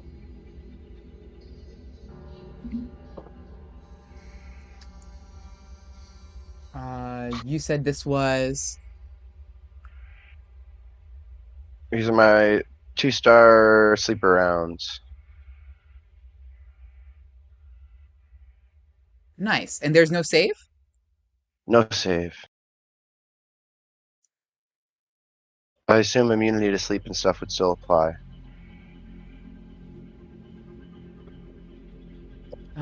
As the It's syringed not a vial, spell. It's a serum inside of a bullet that just pierces its flesh. as the syringed vial, almost nicks right into this hard shell, you notice as you look down your sights now, this purple worm is nothing like what you've dealt with before. You see its scales are hardened and encrusted with the same crystals that alight this room. As you look at the room a little more closely now, you can see the trails carved out here where the water rises is almost the same exact shape and size as this creature's body, as if you are in its nest. You have stepped into its home. And you are in grave danger. Because as this bullet bounces off of its armor, it turns and looks directly at you, Slayer. That was your action. Or was it your action? I'm up in the air. Are you asking me or telling me? No, I'm telling you. Okay. Would it still see me? I'm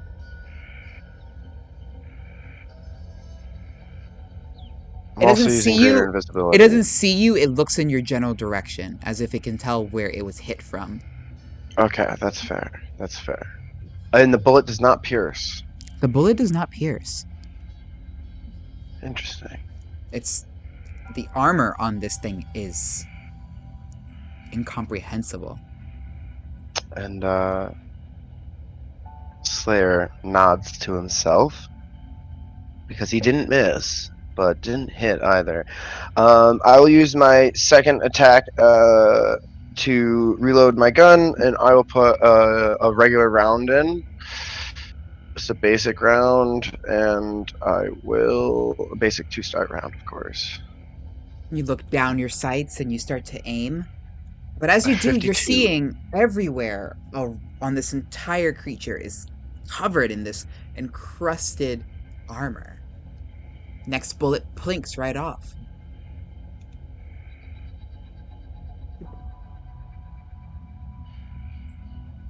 Can I see its mouth at all? You can, as it feels this plink one more time and almost hones in on you. Looking directly I towards you, it opens up his maw and lets out a bellowing roar. I'll use my third attack to reload once more. And I'll guess I'll do. Wait. Let me just see the range on it. A 20-foot bubble. 5, 10, 15. Yeah, that would be best. So I'll put a regular round in, and with my fourth attack, I will attack. And this one I'll be aiming for inside their mouth as they turn and roar. Oh, and I have advantage on all these shots. I don't know why I'm not rolling no advantage. Advantage not needed. If you hit him in the mouth, you finally find the fleshy bit that's exposed. Aiming there, directly, the shot flies through, knocking out a tooth and dealing whatever damage it can to its fleshy insides. Very nice. Regular round. It's gonna come out as. I'm gonna reroll a d8.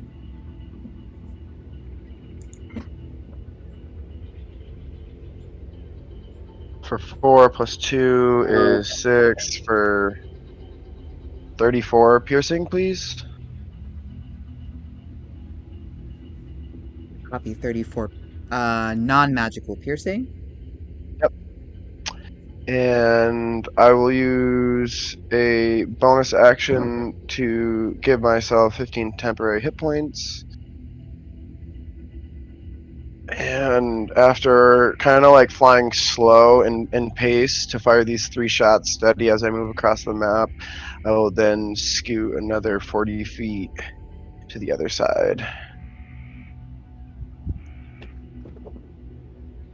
And turn. At the end of your turn, the creature... Oh, I need to change the background music too.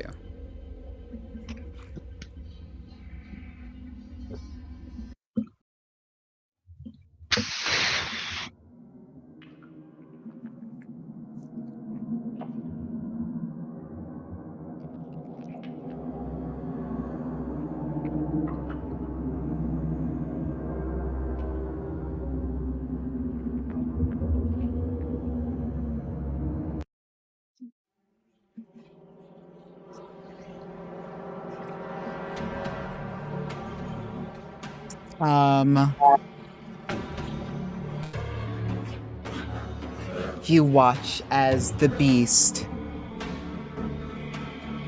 dips underneath the water, burrows through the ground, and reemerges violently where Slayer last was, shooting up into the air, ripping through everything there, and landing back down into the water.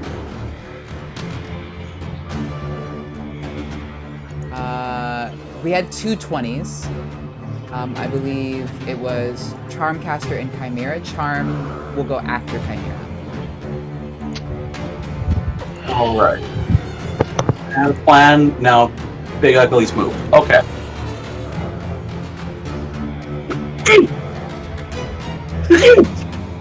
Bless you. Ah, Bless you thank you. again. Okay.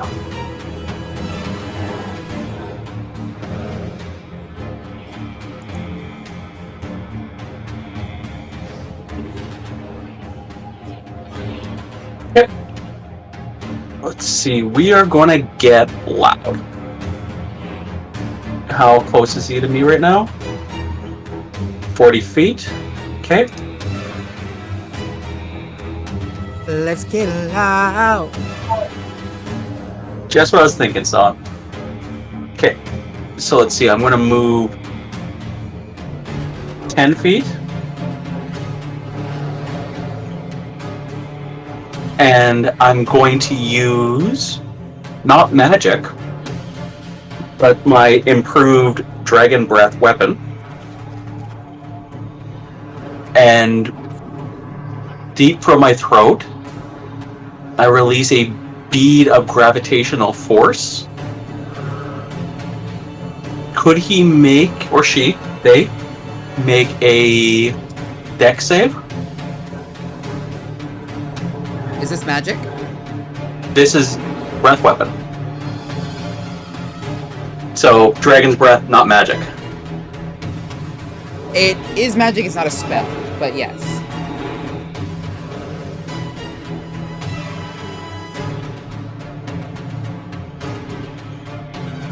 And I need to make a dex save.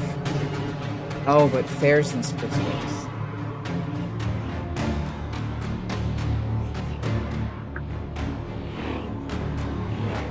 Okay, I will make my dex save. For a 1. That's less than 22.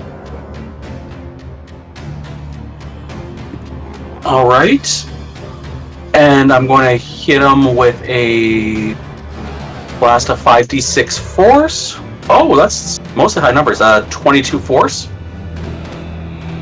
Magical force?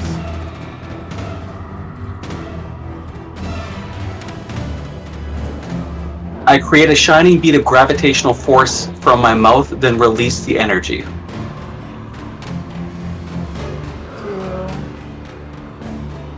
On a failed save, the creature takes damage, speed becomes 0 until the start of the dragon's next turn.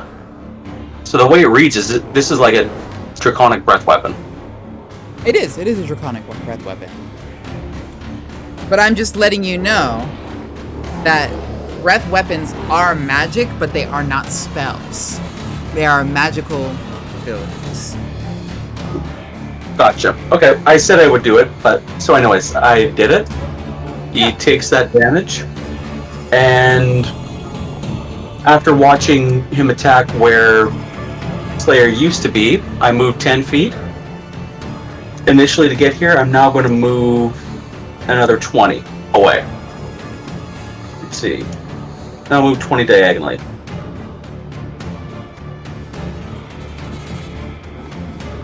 Oops. How am I doing that?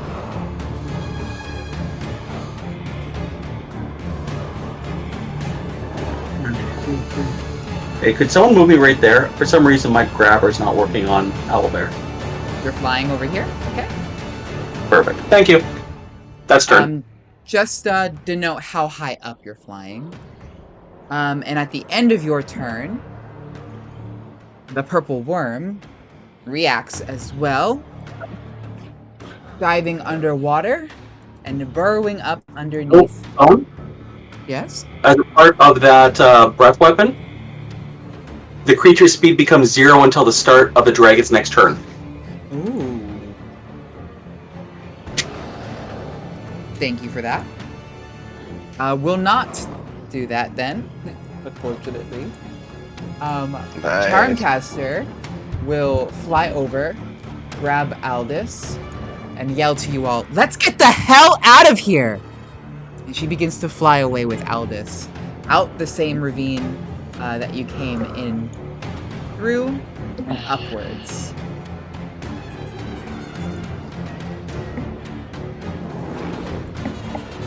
And that's gonna go to Dream.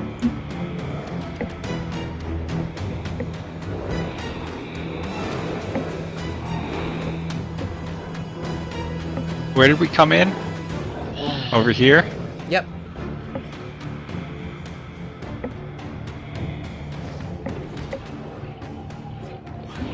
Well, okay. Dream was prepared to meet it head-on, and at Charmcaster's wisdom will hesitantly turn and fly off.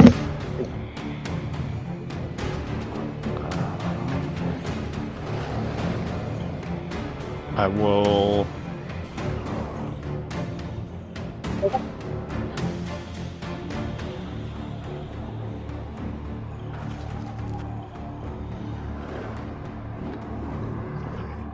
I'm just gonna use my action to dash.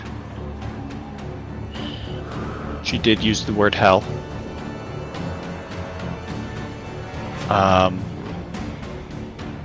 So I'll go heckin' fast LOL. to 5, 2.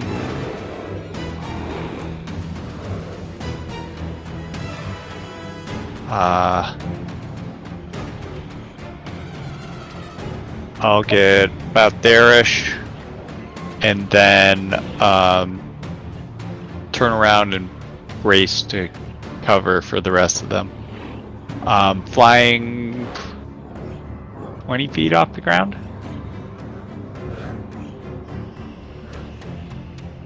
And the chase begins. I'm gonna take Charm, Dream, and all of them off the map. It is my turn. As the creature begins to rear up, the dark cosmic energy that Chimera unleashed upon them, still holding them steadfast, they rear up and bellow.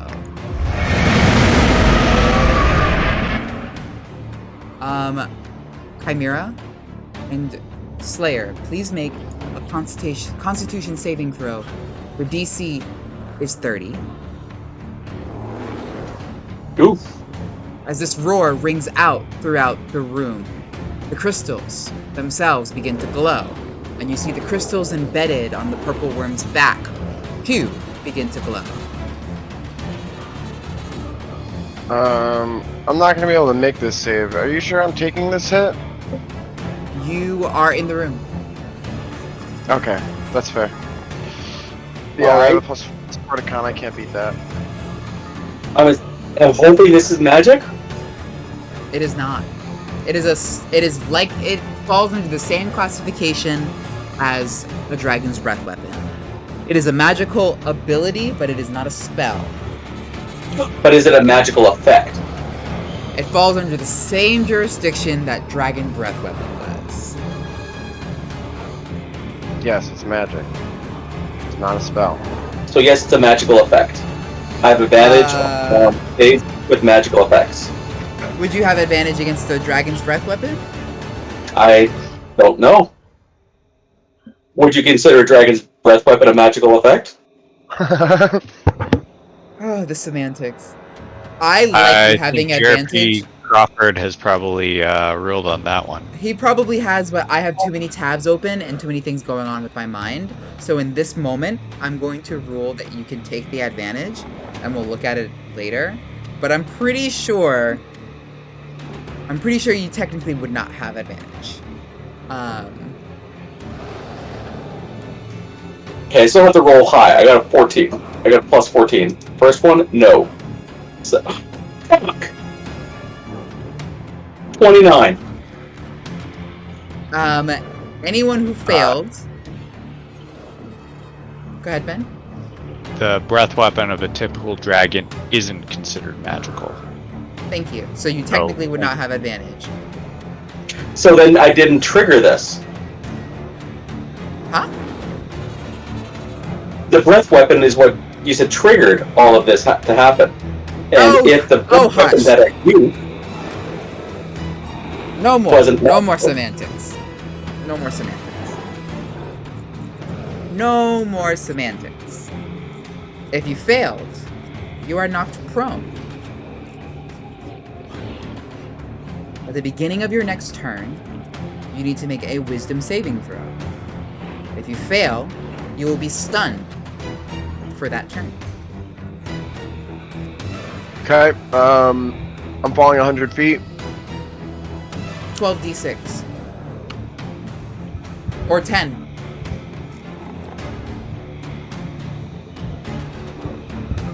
Chimera, how high up were you? 33.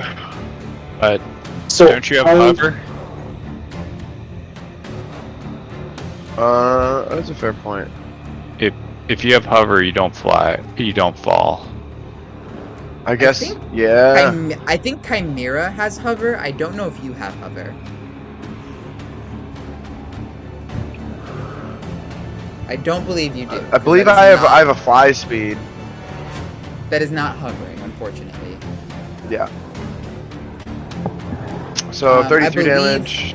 Chimera is the only one with a hover speed because of his gem, his dragon crystal gem. Yep. How Fair high also up are has you, one. Chimera? I didn't have enough movement to move up, so I would just be parallel to that platform that I was on. Sounds good. I'm gonna just put you up 60 feet. Sure. And you watch as you see Slayer, as you also reel from the sound of this purple dragon's roar, plummet from the sky and fall hard and fast like a sack of potatoes to the ground with a thud. The purple worm looks to his direction and almost gets ready to start moving that way. But that is the end of the round. We're going to go back to the top with you, Slayer. You were knocked prone. Hit the ground real hard. The wind gets knocked out of you. 15 wisdom save. 15? Yeah. 15 will not make it. I'm stunned. You are stunned.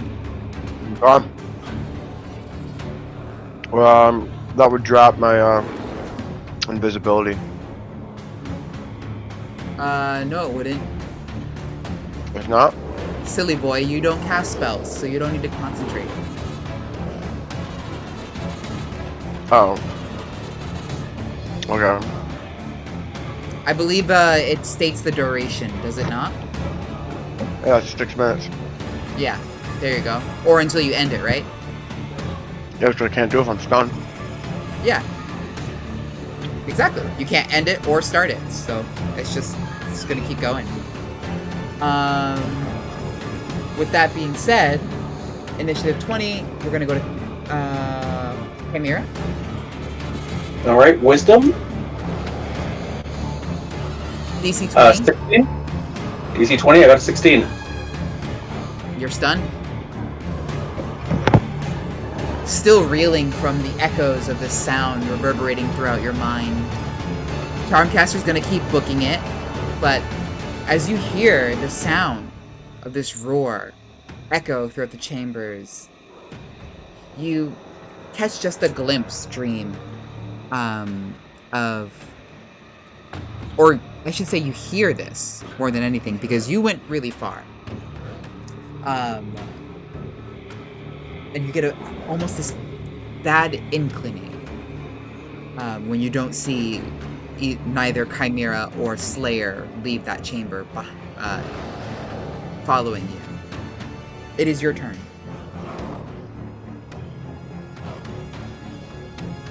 Yeah, I'm turning around.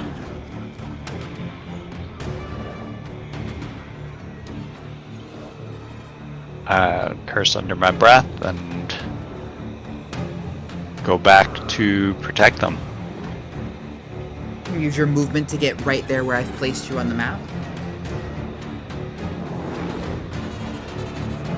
You'll have your action and your bonus action.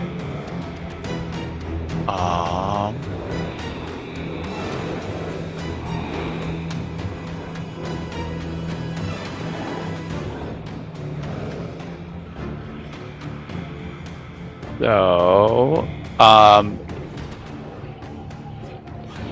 do I in this new kind of hybrid form, do I count as having my partner close to me? At all times. Okay. I'm gonna shift into kind of a little bit more draconic form, and I will probably not make it. 5, 10, 15, 20, 30. Nope, I can't make it.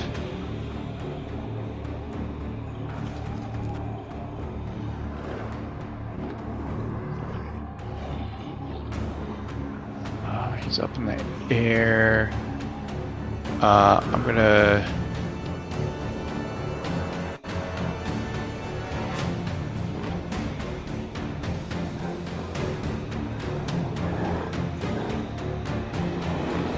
I'm gonna move there and prepare for the worm to come up underneath us.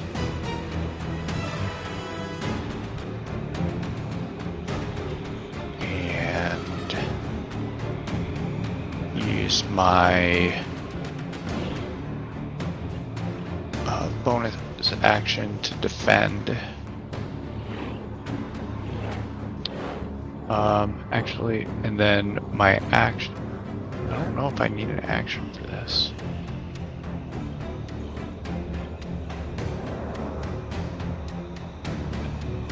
Mage Slayer.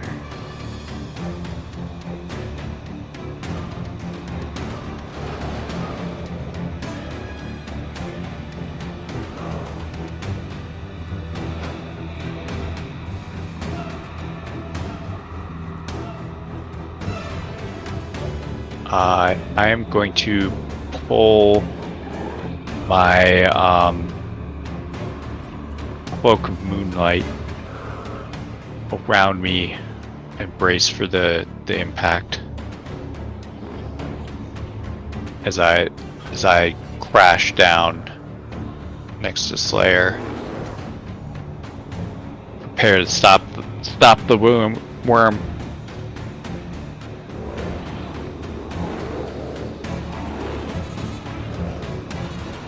Alright, end of your turn. The worm springs into action. It will do the same thing you've seen it done previous times, diving into the water and burrowing up from underneath you and attempting, I should say, to explode out from underneath you. And as soon as it gets close, I'll do an opportunity attack. Be a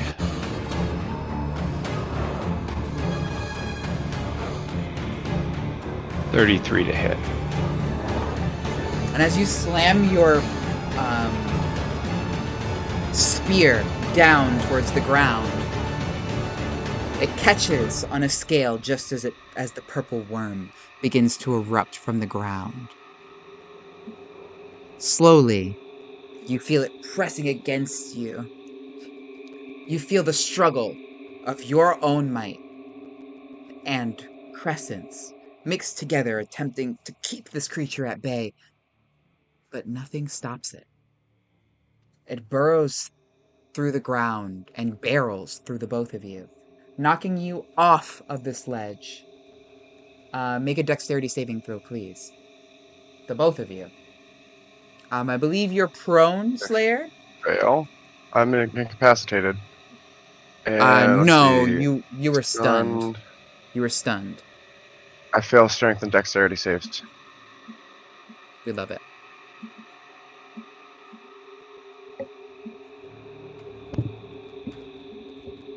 Eat me! Eat me! Dream? I am going to hearten.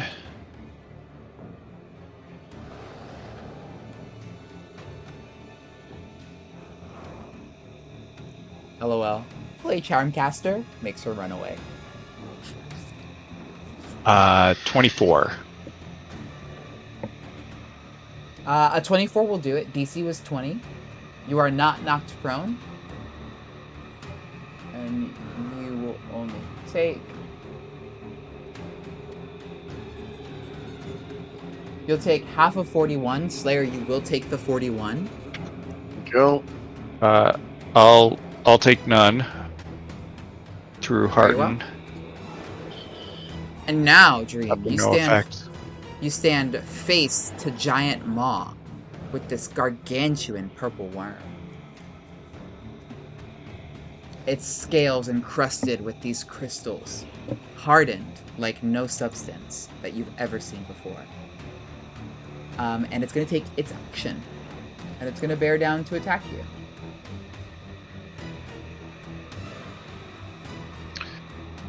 $32. You're looking for a 42.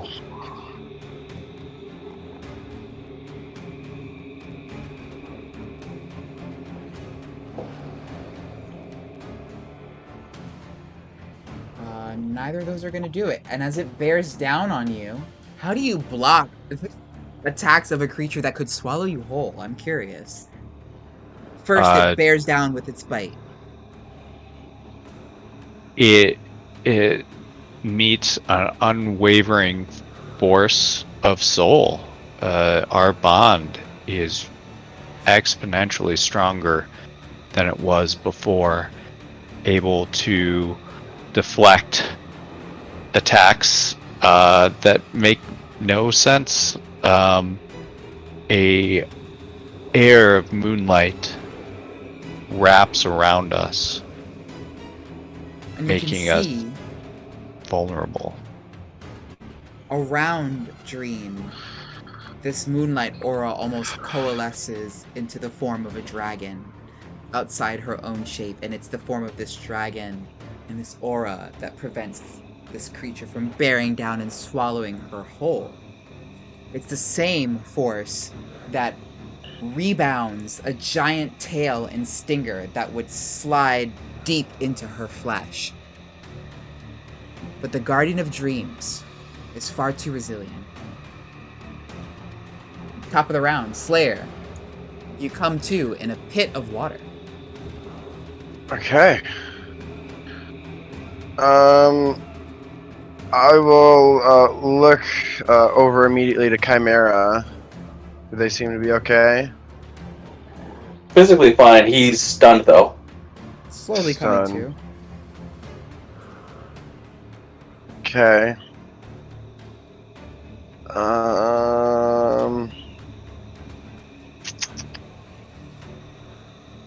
Okay. I will. Let's see. So let me look at my boots quick.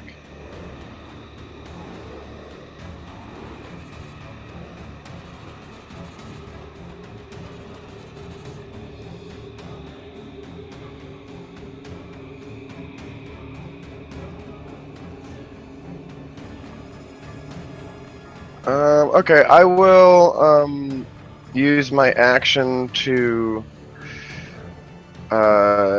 click my boots together and summon my fly speed. I'll also be using Nitro when I activate this item to double my movement speed, so I'll go 120 flying, and I can dash bonus action if I want to. And that'll last for a minute. Unless, would this not deactivate after from being stunned? No, so all of your items don't work on like concentration or anything. They Okay, are okay, activated okay. or unactivated. Okay, so I would still have. So I would just like stand back up, and I would still have 60-foot flying speed. So I'm going to fly 5, 10 up towards Dream and get behind them,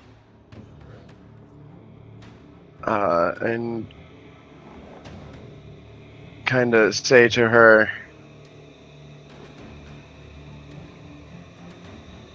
"What's the call here? I'm fixing to get the hell out of here." And I'll use a bonus action to throw my dagger.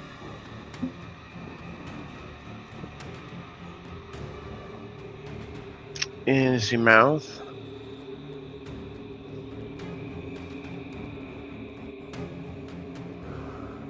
A 7, 39, and lastly, a 41 to hit. And directly into the maw. Yeah. And Slayer never misses. Now that you have a viable target, your dagger finds its place directly in the creature's mouth. And it doesn't look happy about it, as its eyeless head swivels and turns to look down towards you. Can it make a con save, please?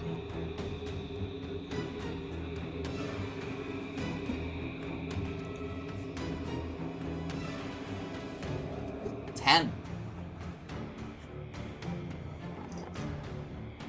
Meets beats. Saves the poison. My dagger will automatically reappear in my hand, and as I gain the reaction from hitting, I will use a reaction to reload my rifle with a regular round, barring these crystals. I would then use my action to attack.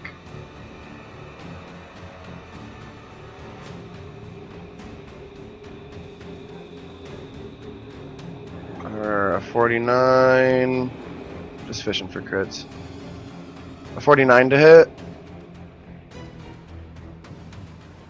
49 will definitely hit.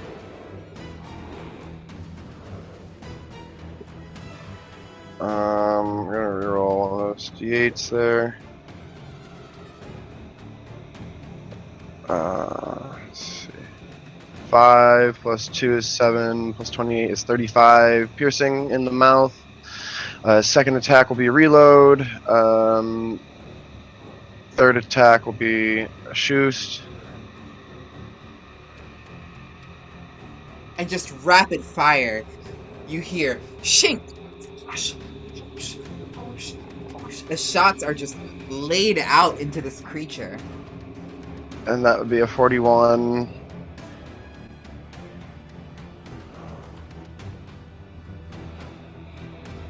For 36 piercing.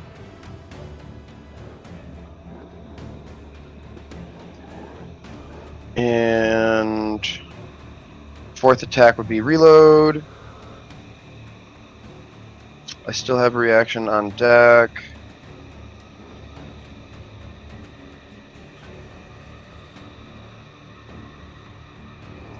I would use a reaction to then shoot once more. Good lord. And yeah, let's keep my advantage. I'm fishing for a crit here. I can't roll over a fucking 10 though. With my plus 36. There's a crit finally. So that's gonna be 16, which will be 34, 44 plus 8, 38 is 52, 82 plus another d8. 82 is 86 piercing. How much damage was that in one round? That was a good handful. You said 82. Like 38 and like 36. And like 20 from the dagger. So like 100 and change? It's like 200 something. Yeah, 150 up. 60, 80, 140. Yeah, 160. I would then use a counter reaction. 1 of 4. To dash.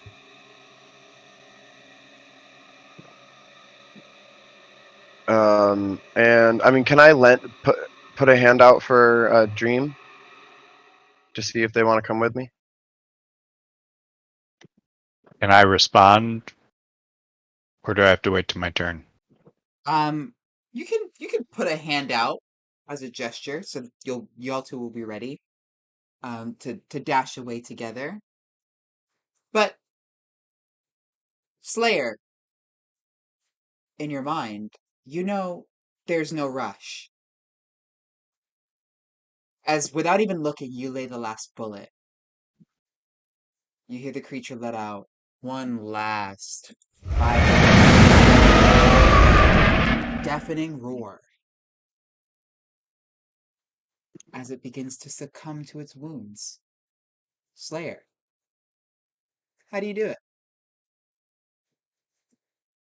I guess this impenetrable beast would really be eating these shots that are going inside its mouth. Like that, it's tender in there, but it doesn't look like it's doing much. But this last crit, after being loose at the end of a barrage of bullets, kind of breaks through the carapace from the inside out and just leaves a hole in the back of its skull. And it falls into the water below, splashing you, Chimera, wresting you from your stunned stupor as you watch Slayer reach down to Dream, pull her up on a hoverboard, and look back down to you. And I'm no longer stunned?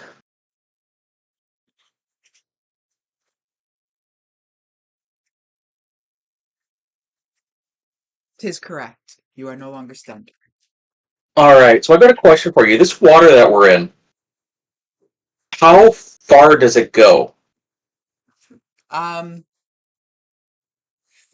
feet in most places, maybe 6 in some others, but you haven't really tested the depth of every inch yet. Okay, sorry.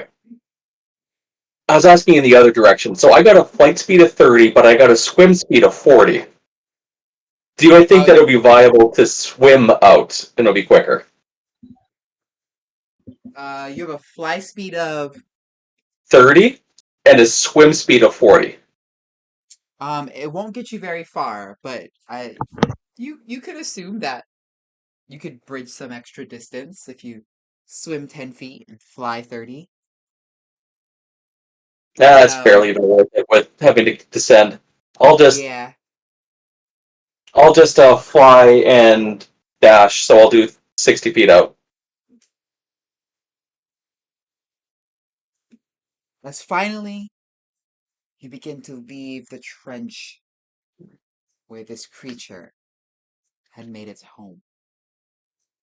And you can swear as you reach the top of this ravine, this deep canyon, scar into the world, that there's another distant bellow, a sadder one, a lonely one. As we fade to black here for this evening,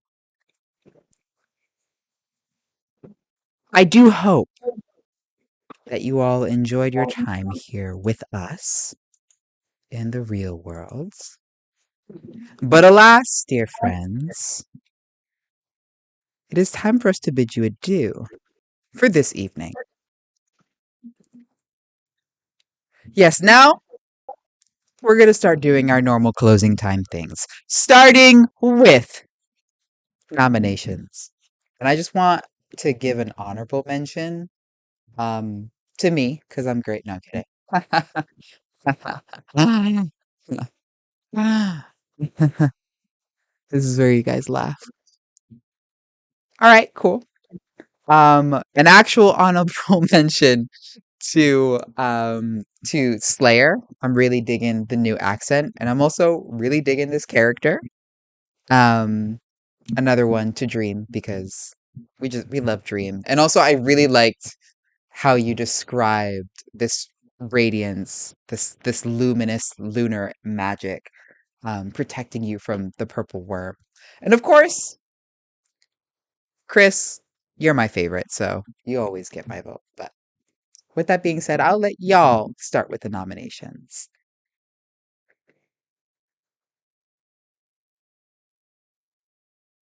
I can start.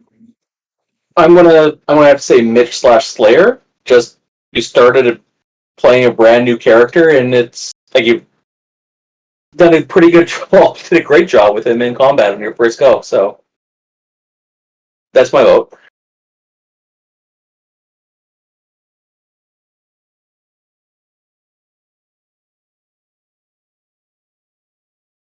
I also vote Slayer. New characters always get my vote. Good job. Hope it's fun. Yeah, totally muted. Yeah, thanks. Awesome. My vote's gonna be for Chris because I really love the role play with the benevolence, and it's like continuously impressive. I'm like, oh my god, So he went a good. step further. Like, No, Yeah, honestly, it was that's so fun. good.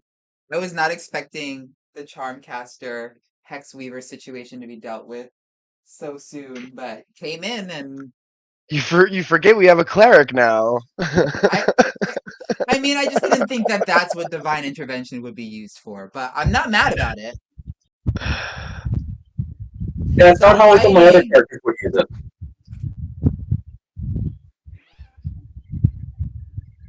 Cool. I'll take an inspiration. Not that I need it, but I'll take it. You're not nice. You're not a nice boy. And I was also realizing that I probably shouldn't have been crit fishing and probably should have just been dumping basic damage. If I drop my advantage, I get an extra shot. So I can shoot 2 more shots around. Just do a base 28. Yeah, 180 damage is crazy. But we're learning. We're learning. We're figuring it out. Wait till I get to Absolutely use the crazy. explosive rounds. I I should know. keep track of some of my rounds here. I'm just I glad shot we get to test this class now. sleep round. I So shot. we'll see just how uber powerful it is. But take your well-deserved point of inspiration. We are going to uh go ahead and name tonight's episode. 2 story arcs in 1 episode. Old man Albus. Aldous. Old man, big fish. It wasn't a fish. Old man, little worm.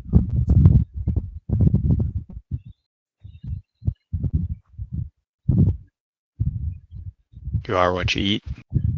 Something borrowed, something blue, something old, something new. And a purple great worm. Something borrowed, Not something all purple. Not all purple things are the same.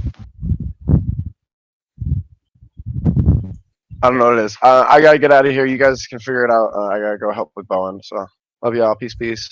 Peace, peace. Say Good night, goodnight, Stream. Mitchell. Good night, Good night. stream. We'll figure out the episode title on our own. You don't get to know, stream. Sorry, but good night. We'll see you all next week. Peace, peace.